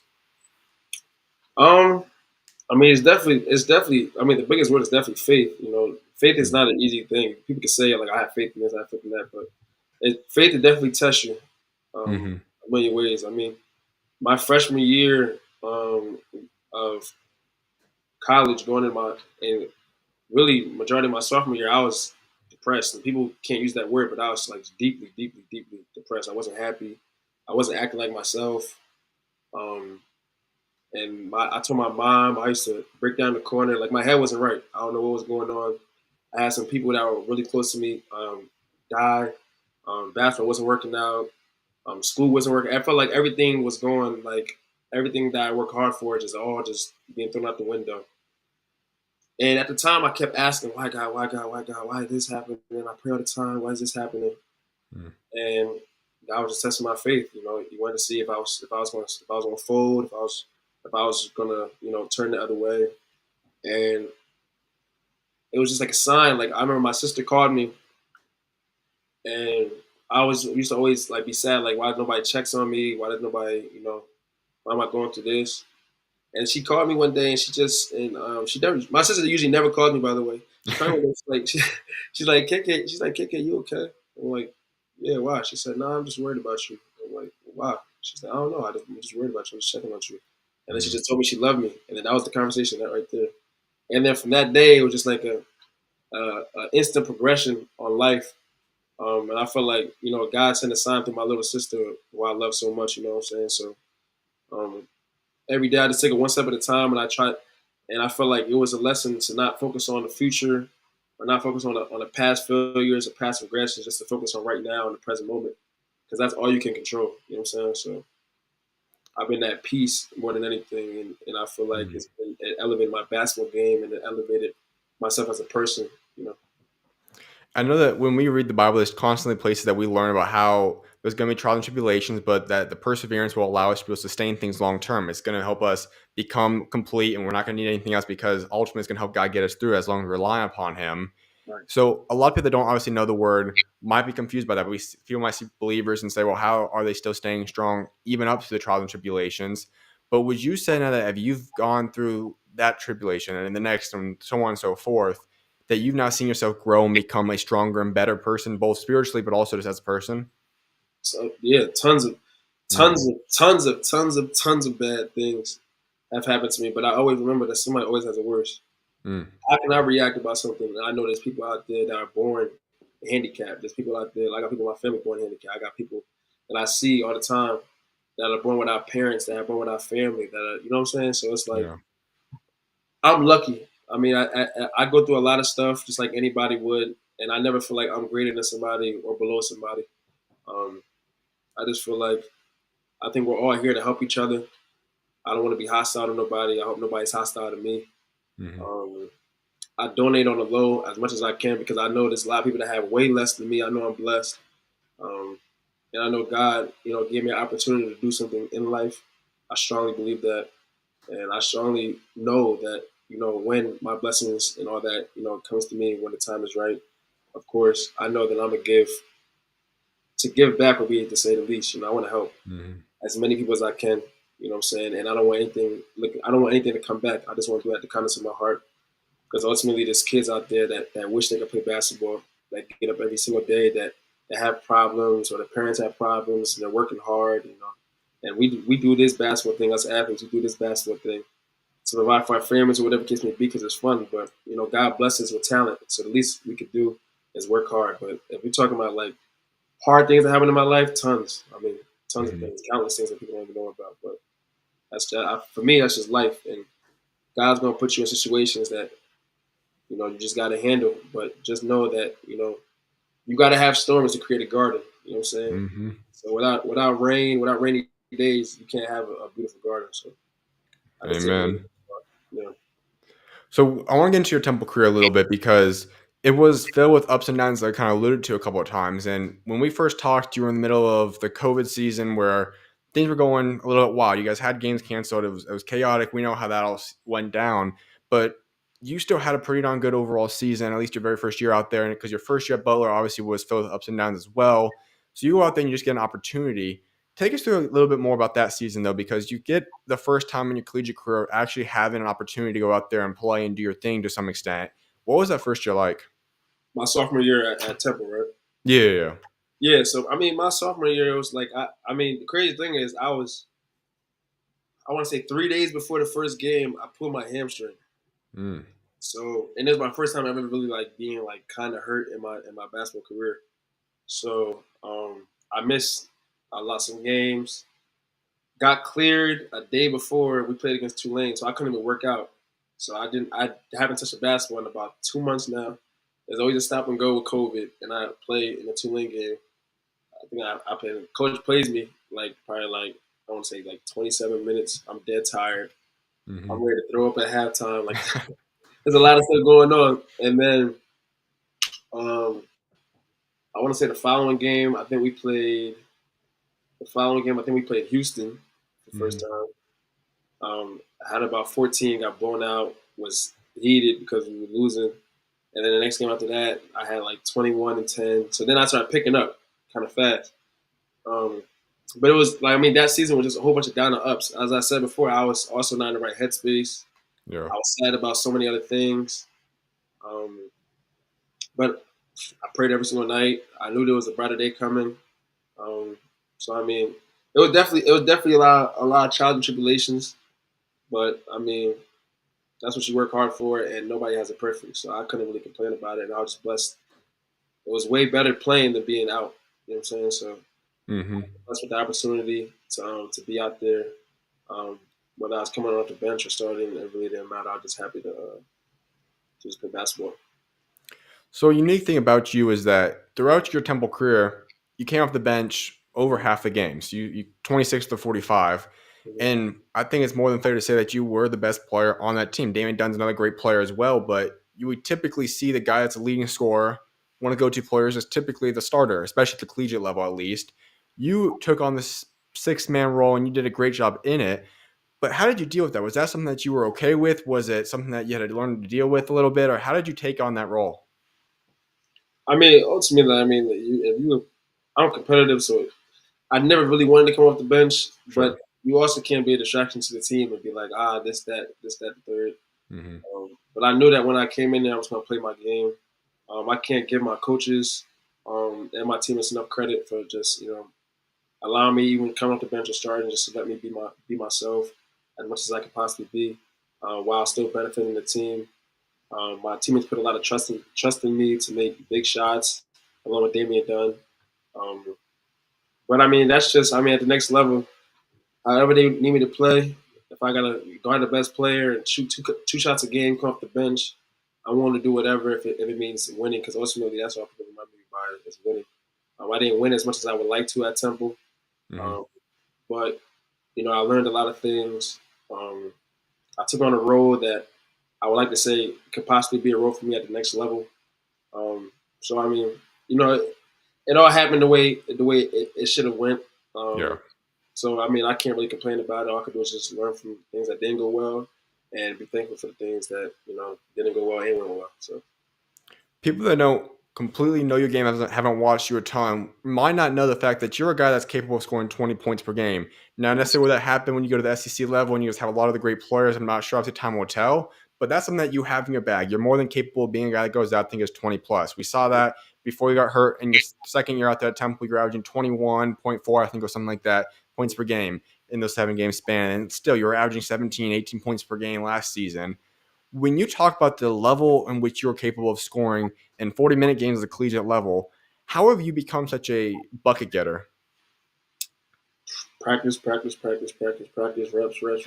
All I do is really reps. And honestly, I feel like a lot of it is mental training. I think you got to train your mind because it's nice. I mean, I remember one time last year, I think I was like I was 3 for like 15 from 3. I remember Dame got ejected, Jalil got ejected. So everybody's looking at me like, hey, like we got to win this game. Like we can't lose the toast right now. So what's going on? So I'm having one of my worst nights shoot. I'm in a slump. I was a stretch where I was probably like, it was a struggle for me to get 14, 15 points in the game. But it don't matter to me. Like I know at the end of the day, I know how hard I work. Nobody can tell me anything else. People would say bad things about my shot selection or this, that, and the third. But at the end of the day, all the people that's talking, they're not in the gym with me rebounding. They're not in the gym helping me. When I'm having bad days, they're not there for me. When I'm having great days, they're going to write whatever they're going to write. So at the end of the day, it's about self-belief. And I think sky's the limit. I never put a cap on how much I can score, and I never ever think I can't score. In my mind, I can score on anybody. I don't care who's in front of me. I'm attacking them the same way I would attack anybody. And just high confidence. And I think my teammates everywhere I've been, I always prove that, and I think I'll continue to do that anywhere I will go because I just know who I am. So how about the role at Arkansas so far? I know it's not games yet, and you guys still get that kind of established overall the first part of the season, training camp and whatnot. But just so far from what you guys have seen, just open runs, whatever it is, do you expect yourself to be a guy that could be one of the go-to scorers, be a guy that takes on a six-man role? Like, what can we kind of expect so far out of maybe what you kind of have an idea of heading into the season? I don't know, like, about starting or coming off the bench or whatever the case may be. I know I'm going to play. Yeah. But, I mean, Coach Muss brought me here to be myself, you know. Yep. You know, shoot the ball, defend at a high level. He's not going to say nothing to me. You know, run the floor hard, you know, be a good kid in the locker room, all the things I already do. Just shoot the ball, play hard, defend, and he's fine. So, I mean, he brought me here to be myself. Yeah. I chose to come here because of Coach Muss, and I know he wanted me here, pretty strongly. So, you know, I know he saw a lot of things that I can improve on, that I work hard at, and I know I do a lot of things that he also likes also. So I just do what I'm meant to do. I want to go into your last season last year at Temple, and that was a year that had some ups and downs as well, but you go into that season and you still were recovering a little bit from your fractured foot. I know I've read a little bit about how you only got to start practicing, I think it was 10 or so days before the season or something like that. Yeah. And so obviously it's not easy. You don't have the full training camp, the whole summer experience. You don't have all of that to get ready for the season. And you still on paper have a pretty decent year, but I know you even talked about what probably wasn't your best. But what kind of were your thoughts on last season? I thought it was a terrible season for myself, honestly. I think anytime I shoot in the 30s, if I go work out, and I know if I have the summer, I think the last time I had the summer was my junior year. Everybody saw how I came out. You know, I'm very confident in myself. I track all my makes. I track my misses. If I'm not shooting at least 85% or up in a workout from three or any case would be wide open, I'm pissed off all day, and I'm be in there shooting all night until I get it back on track. I'm a little bit of a perfectionist. Sometimes, you know, in the past that definitely got me in trouble because I would just be so obsessed with, you know, trying to be perfect, trying to be the best. But now I just, you know that I'm human. I'm gonna make mistakes. You're gonna have great days. You're gonna have bad days. You know, Steph has them. Everybody has them. So, you know, it is what it is. But I think last year was definitely a disappointment for me as a motivation. I think a lot of people in Philly or around that area definitely wrote me off also, especially after the season, after the transfer also. Yeah. Especially reporters or people who I thought we was cool with or whatever the case may be. A lot of people said things that weren't true about me and about, you know, they talk about how piss poor I played or how I'm a bad team or whatever the case may be. But I just kept the receipts. You know, I've been staying off of social media. I'll stay off of Twitter. I stay off all that. And then, you know, when the time comes, you know, I just can't wait to, you know, prove why, you know, I feel like I'm one of the best players in the country, you know, hands down. And why any team will want to have somebody like me, you know. So. I was going to ask about that because can't imagine it's the easiest thing per se to deal with when you have countless people and pretty much a whole fan base for the most part. I'm not going to say everyone probably, but for the most part, going at you and obviously he's probably not saying the nicest of things to say the least. And also you have reporters and so on and so forth. How do you personally deal with that though? Because you go through it and you're on your phone the off season, whatever the case may be. They don't know the ins and outs of what all went down. How do you deal with that? I mean, it was tough at first because, like, you know, people say perception is everything. But then at the end of the day, I just remember, you know, like the people who invest in me, the people who love me, people who I go to at night, the people I care about, the people I love. As long as they're happy, they know who I am. I mean, I sleep good at night. You know what I'm saying? I know I can't make everybody happy. Yeah. I know the person I am at the end of the day. You know, even Jesus got ridiculed. Yep. Not to compare myself to Jesus, of course, but you know, like, if Jesus can get ridiculed, anybody can get ridiculed. So it's like one day somebody will love you, one day somebody will hate you. At the end of the day, they don't even know you. So you got to know who you are. Like it always goes back to faith for me. As long as I have a great relationship with God, and I know I'm a good person, you know, everything else will handle itself. I just wish people would get to know me before they judge me, because people will be surprised about, you know, who I am instead of what people have said about me in the past or people perceive me to be, you know. And people who don't even know me be saying stuff like, it's just crazy, but it's cool. Like I said, I keep the receipts. I still wish nothing but love for them, but when the time is to come, I just want to make them look like they're fools for what they were saying about me, and it'll happen though. Now, I have to imagine that there was at least one high note last season because you guys have a pretty significant upset last season. You guys go beat number 1 team in the country, Houston. You got to walk us through that game a little bit. That was one of the worst games I actually played in my life. And yeah. that was one of the worst games I ever played in my life. But I was trying to guard. I was just trying to do all the little things. I think the balls in the basket. I'm like, man. So, that's why you got teammates. I was proud of my guys. I know they were definitely focused on me running me off the line and clocking the paint for me. If they ran me off the line, I'll drive and I'll see like 3 white jerseys running at me. Yeah. So I had to get off of it. I take a lot of bad shots, but we lived and we died by it.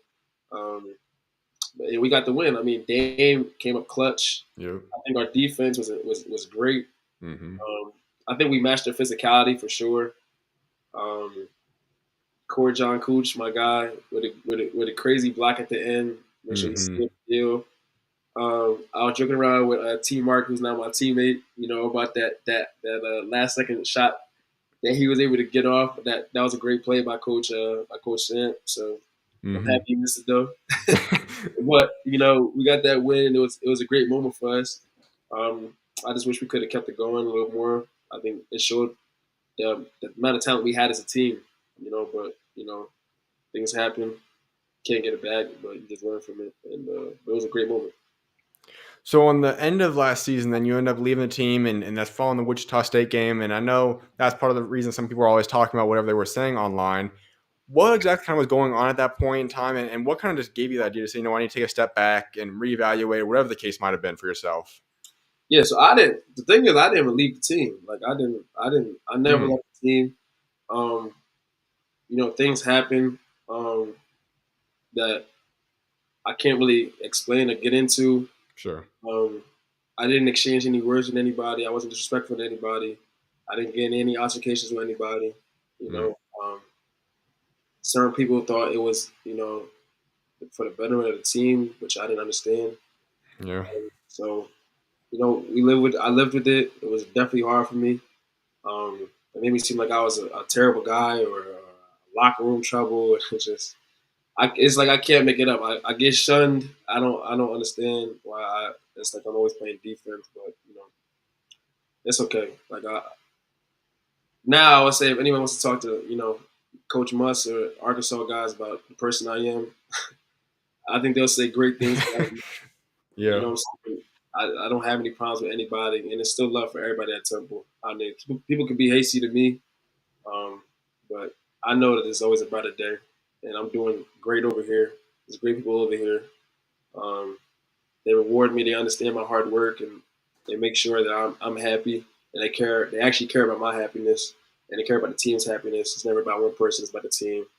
And I have a bunch of guys that want to get better, which I can't really say I had that like as much before, but it's been great. It's been great, And I have a great relationship. It's funny because I have a great relationship with my Butler guy. I talk to my coaches from Butler all the time.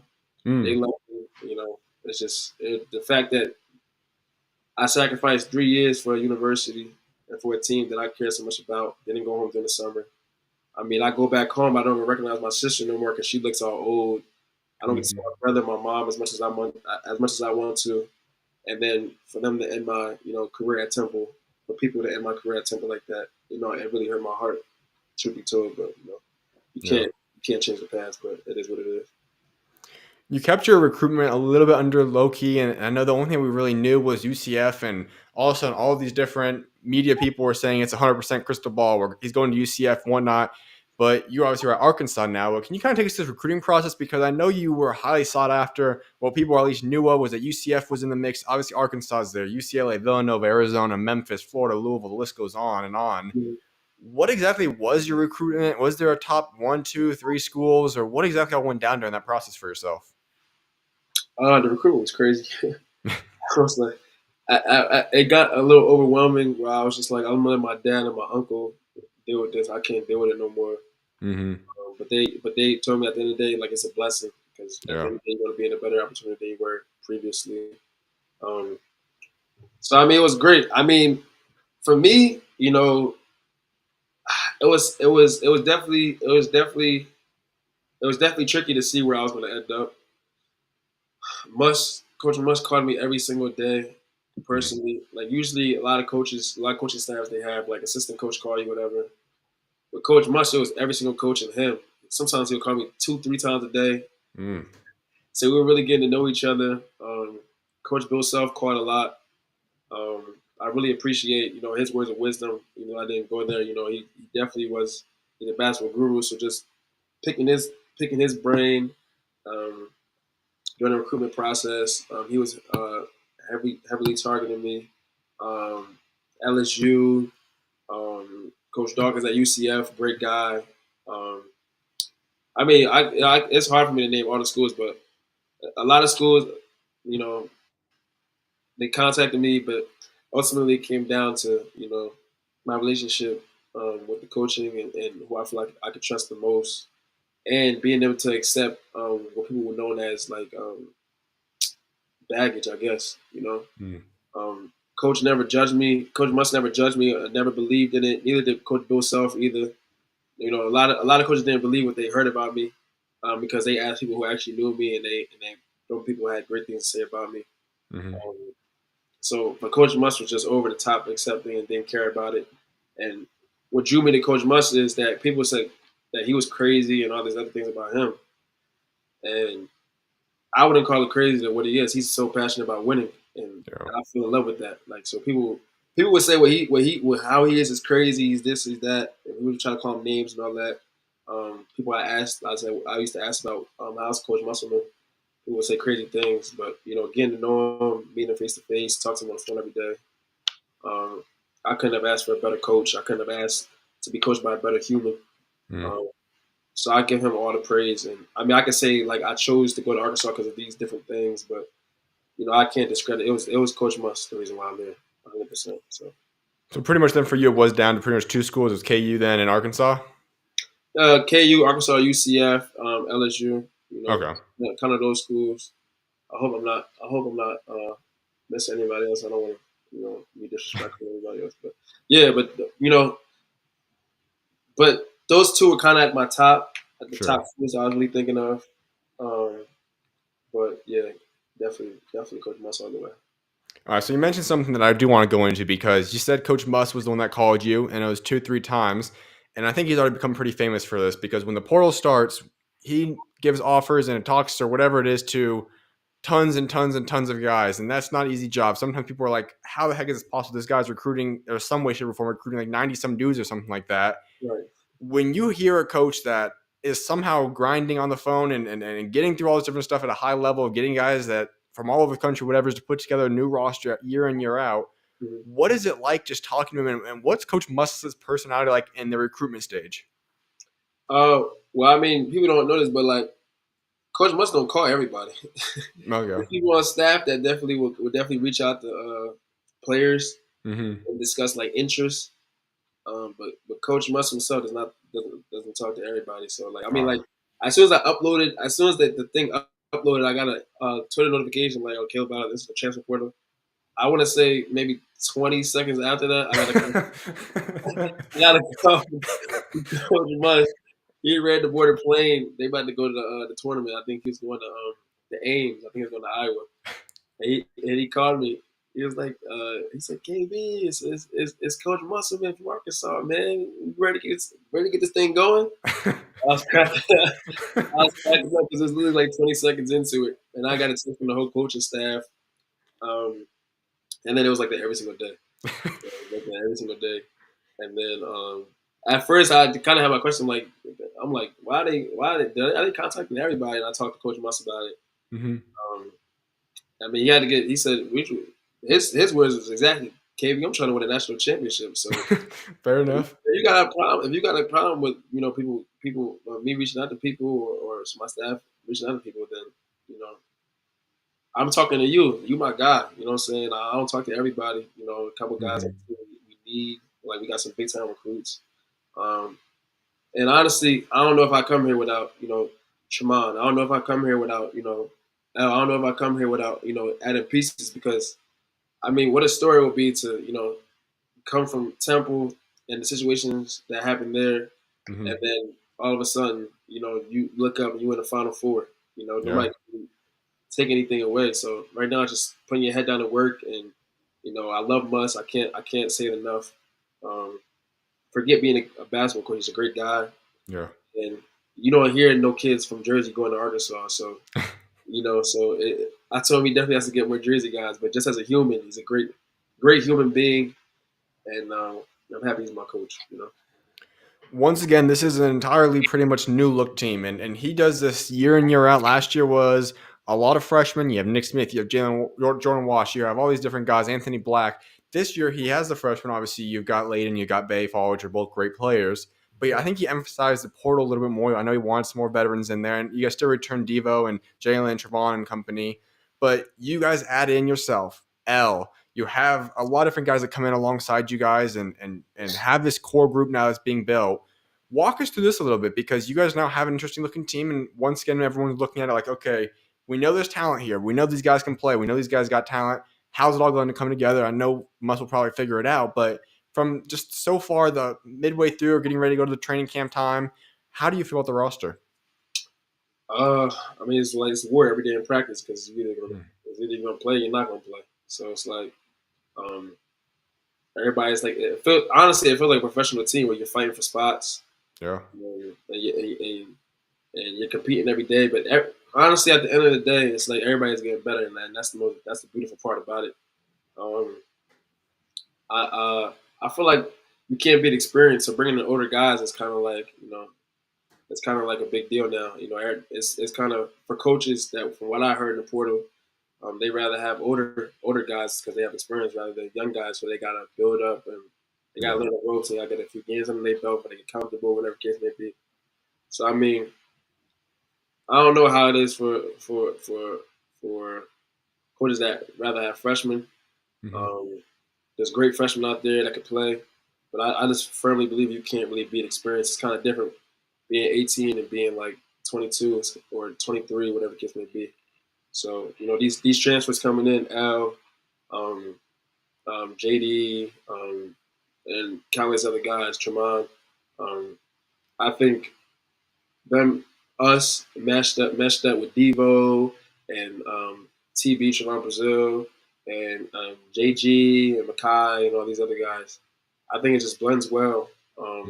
Their toughness and all that is unmatched. And I think we saw how good they were last year before they had a whole bunch of injuries. Yeah. Most of the season, they're a great team, and now you're adding older guys on top of that with experience. So I think it just gets better. What's the expectations for this team, though, for you personally? Because, like you said, the ceiling, I don't know if there really is a ceiling for you guys, because you guys have so much talent on the team. Obviously, could you guys win a national championship? I don't think anyone would necessarily doubt that. Mm-hmm. What's your expectations for how good this team can be this season? The expectations, I mean, Coach always talks about how bad he wants to get to the Final Four and the opportunity to play and win the national championship. Mm-hmm. And that's my mindset every single day. I think that's a lot of the other guys' mindsets. When Devo announced that he was coming back, I texted him, "Yo, let's go for this national championship." Yeah, he was on board 1,000%. I think a lot of guys that's here are on board. We're trying to win a national championship. I mean, I think we have the best coach in America, coaching college basketball, and an NBA guy, so he has a lot of experience. And I think the coaching staff also does a tremendous job of preparing us for any battle we're about to face. And they just keep us in the gym, and guys love being in the gym already.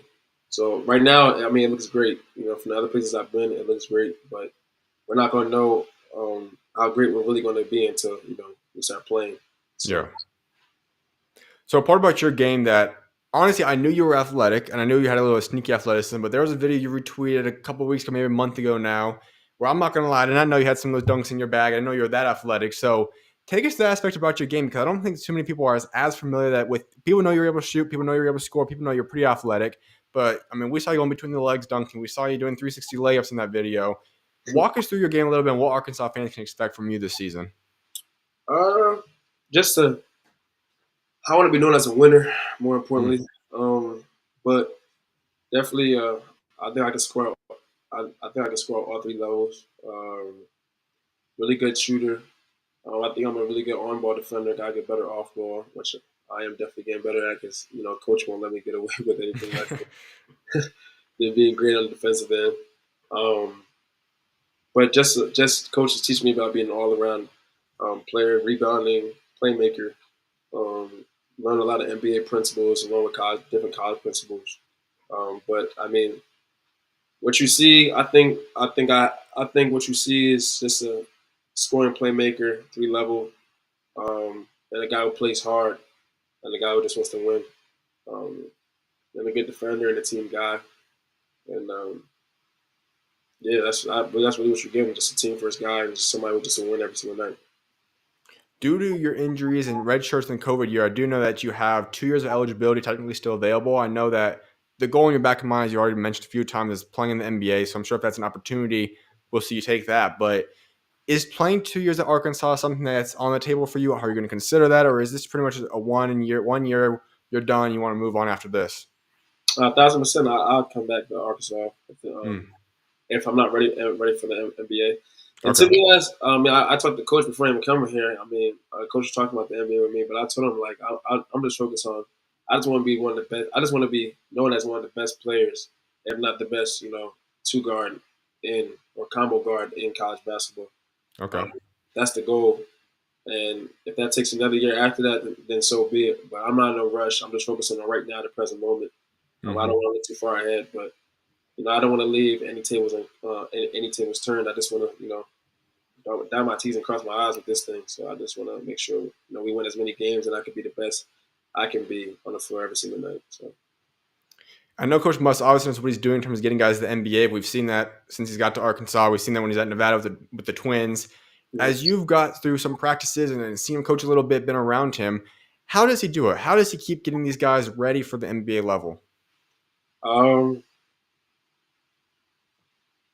mean, really everything. I want to say what he doesn't do, but he does. He does everything. I mean, when it comes to just being even that simple as getting ready for an NBA interview, you're prepared. If it comes to working out or how to work out, you're prepared for it. If it comes to NBA principles on defense, you're prepared for it. If it comes to how to respond, you're prepared for it. If it comes to mental toughness, you're prepared for it. I can't give coach enough credit. People I've talked to, when they find out I went to Arkansas, they're like, "Oh, if you can handle Coach Munch, you can play anywhere. You can play in the NBA. You could deal with Coach Munch." So, I mean, that just shows you the caliber, a level of himself and his coaching staff. There's a lot of dedicated people here. Every day I wake up, I'm blessed to be able to walk inside that gym and call myself a Razorback. I'm blessed to have these fans that put so much into the program as well, alumni as well. So, I mean, Coach Mush he gets everybody prepared. And, as a leader, I look at him as a leader of all this. I think it starts from the top guy and it trickles down. And don't get it twisted, Coach Mush works out just as much as anybody. Coach Mush would be up running a treadmill, running 5 miles at 5 a.m. For real? Yeah, 5 a.m. like 5 miles. By the time I get in, he's already lifting, goes straight to practice, practices hard. Everybody knows how intense he is. And then after practice, I'll be getting shots up. He's in there working out again on the treadmill, writing out notes, prepared, and just preparing for whatever's coming. So, yeah. Was you saying Coach Muss be working out 2-3 times a day potentially? Easy. That's crazy. Easy.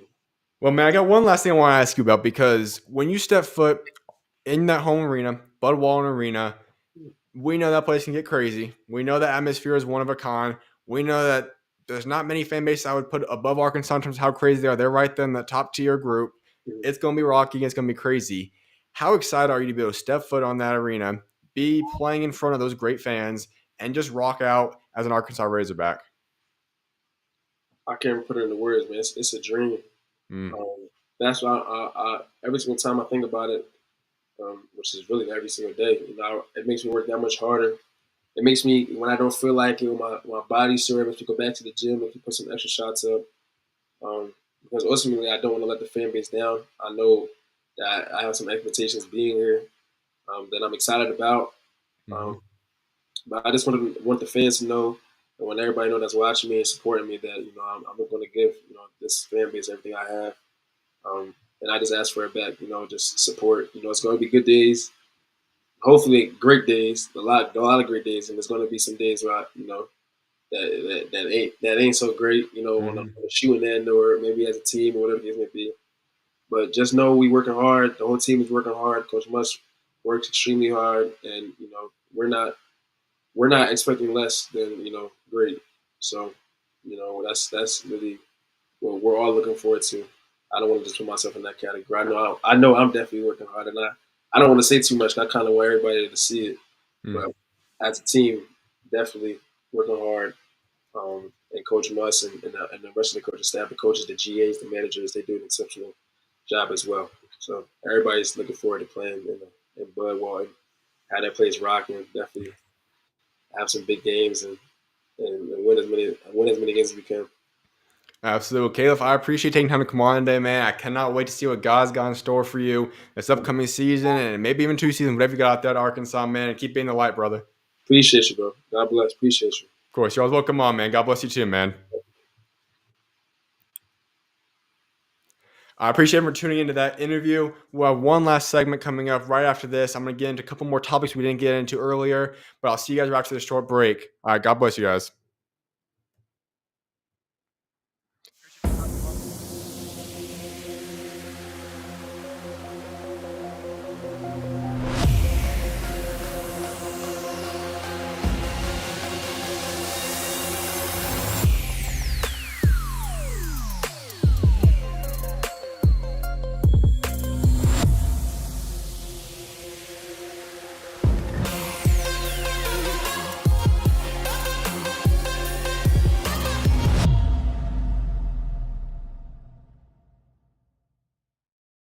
From the moment I was born, a ball was in my hands and a deep passion for sports was ignited. My dream was to play the game for as long as possible, but God had other plans. After battling with severe illnesses caused by black mold poisoning for nearly 4 years, I made the difficult decision to let go of my on-court dreams heading into my junior year of high school. However, I was determined to have one last victorious moment as an athlete, and that was achieved on February 9th, 2019, when I ran a marathon at the age of 16. That night, as I took a recovery Epsom salt bath, I felt God place on my heart the idea to start a podcast. Although I didn't know where to begin, the first episode of SchuZ Views dropped on March 11th, 2019. Over the next 1,183 days, more than 600,000 people tuned into 1,056 interviews.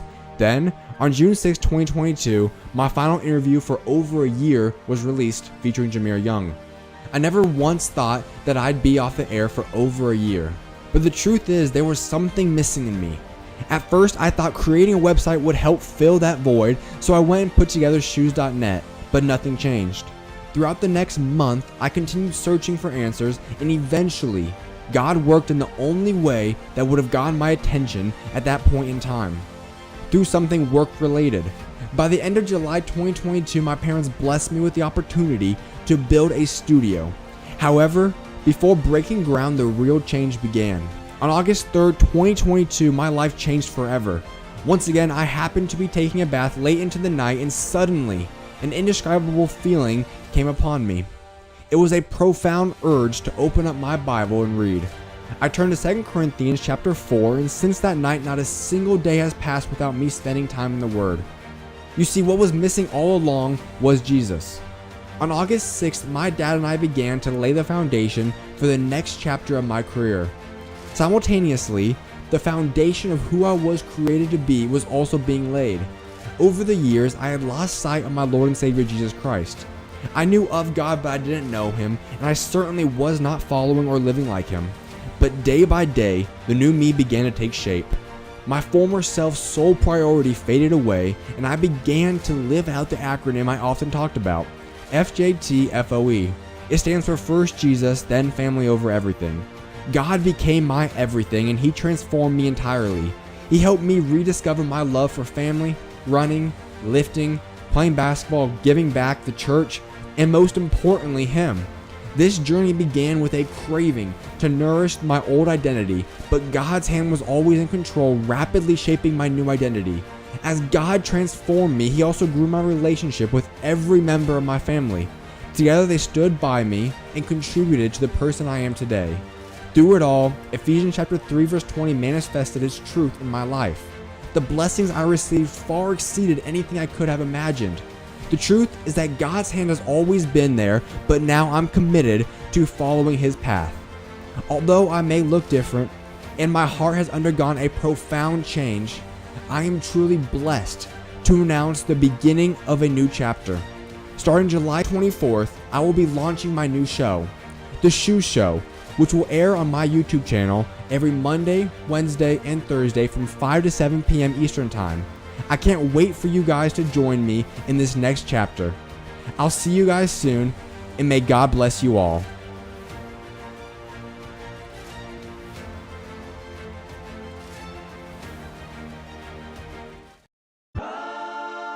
Staying consistent, I move with the clock. I'm in the zone, I'm not casting a stone. I'm finna stand on a rock, firm foundation. I got that dog in me, like 101 Dalmatian.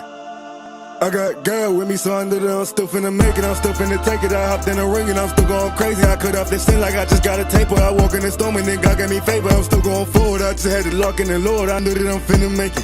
Throwing my old self, he got deported. Shout out to the king and I'm finna take it. Welcome back, everyone, to the SchuZ Show. As I mentioned, this will be the final segment. They're going to wrap it up. I know we're a little bit over the 2-hour time limit, but oh well. So let's get right to it. All right, so we're going to get some college football breakdowns right now. Lots of college football happened. We're officially back in football season. Technically week 2, but it's the first full week of college football action. Lots of big-time games. Lots of stuff happened.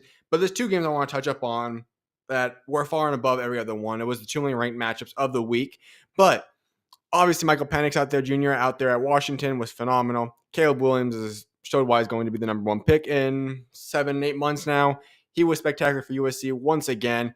But the 2 games I want to touch up on. First and foremost, how can I not touch up on Colorado versus TCU? I mean, my goodness. Colorado comes out 45-42. They were expected to lose that game. Obviously, that's not what happened.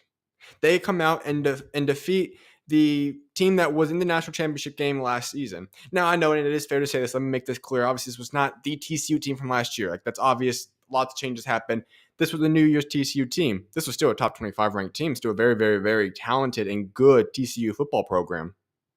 Colorado came in there as the underdogs at TCU and gave them the work. We're talking about Shedeur Sanders comes out, 510 yards, 4 touchdowns, and Travis Hunter impacted the game more than just about any college football player we have seen impact a game in quite some time.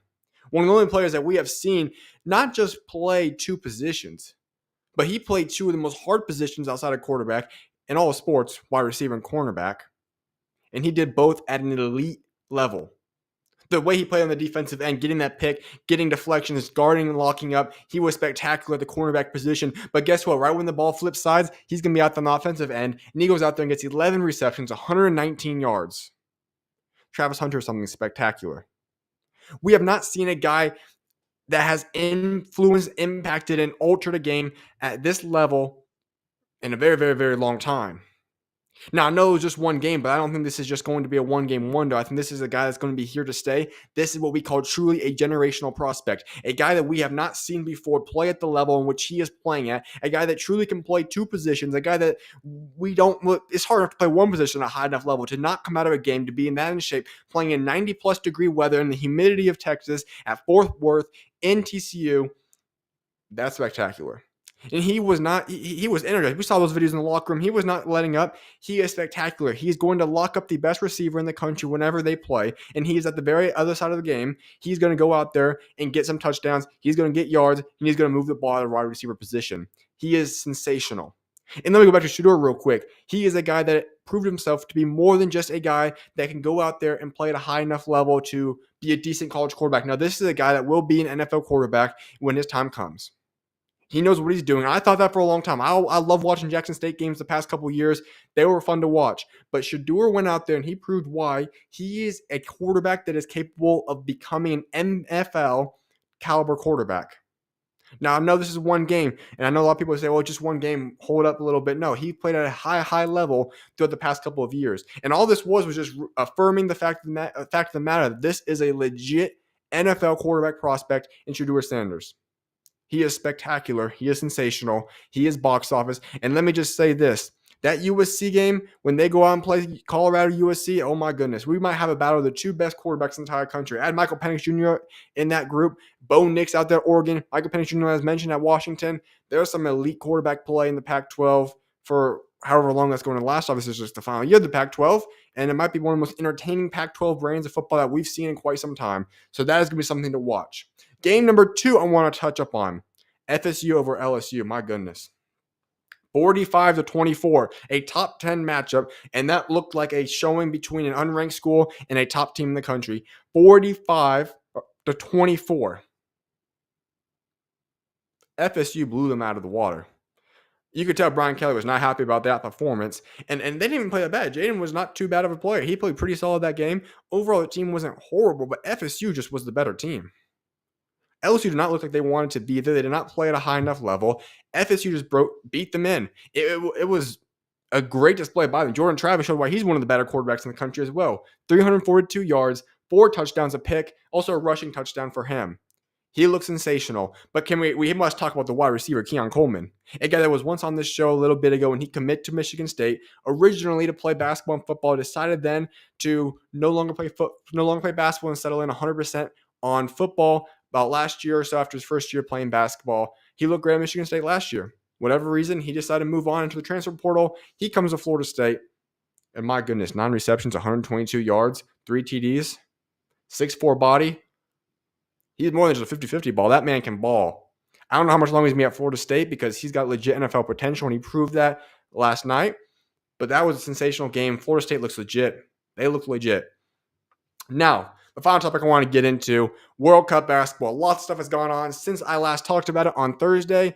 We're now down to only 8 teams. 8 countries, 8 nations, whatever you want to call it, remain. And that is between Lithuania and Serbia, Italy, and the United States. That's on one side of the bracket. Those 2 teams will be playing each other tomorrow, early in the morning, but they'll be playing each other, and we'll be able to watch that game.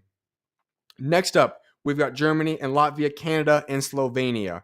So these are the countries that are going to be playing for the final group here. See if we can get this bracket pulled up here. There we go. So yes, Italy, United States, that will be the first 2 up there. Then we also have Germany, and they'll be playing Latvia. We then have Lithuania, Serbia, and then finally down there we have Canada and Slovenia. All right, so this is going to be an interesting final 8 countries. USA obviously lost the last game they played. Interesting game. If anyone watched that, we know there's some pretty iconic pictures that got taken in that game. USA did not have the size to compete, and that proved to be what the case was there. Now, I know there's been some rumors that we're going to put Paulo, give him a little bit more minutes, or we're going to possibly start 2 guys at the 4 and 5. Jaren Jackson fouled out.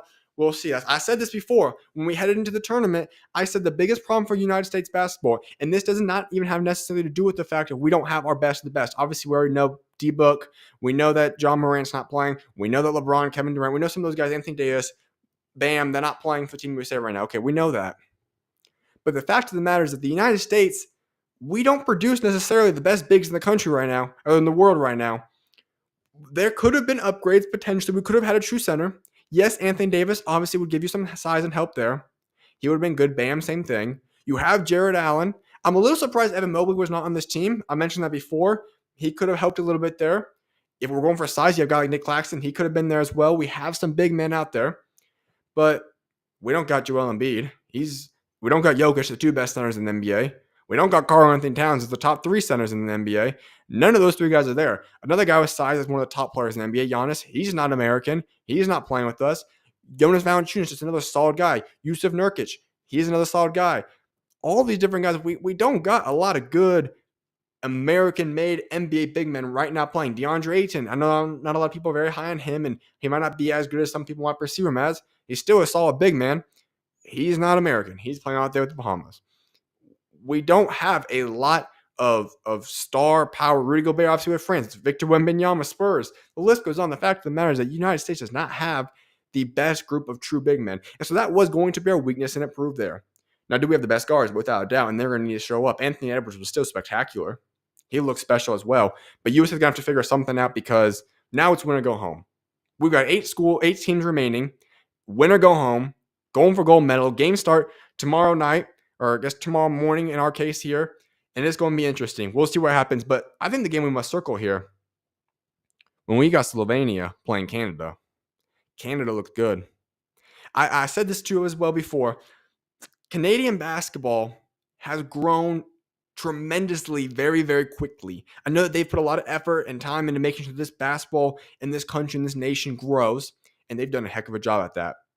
They're going to have a roster if they choose to next year in the Olympics of an entire NBA roster if they so choose to. They've got guys. And this team right here that looks spectacular, that's got the likes of Shai Gilgeous-Alexander, who's playing at a high level, Lou Jen Stort, who's playing at a high level, Dylan Brooks put on a show the other night. The list goes on of these guys.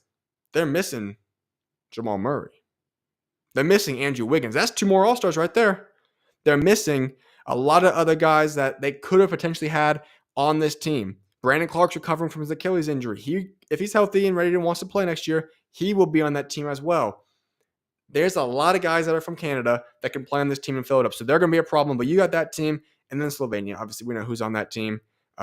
You have Luka Doncic. You got the squad. That's going to be a game to watch. You have 2 legitimate all-star, superstar players going at it in Shai Gilgeous-Alexander and Luka Doncic. So that's going to be a fun game to watch. I think that's the biggest highlight game. But obviously, United States is playing, so USA, Italy will be a fun game to watch as well. So that's what we got. World Cup updates.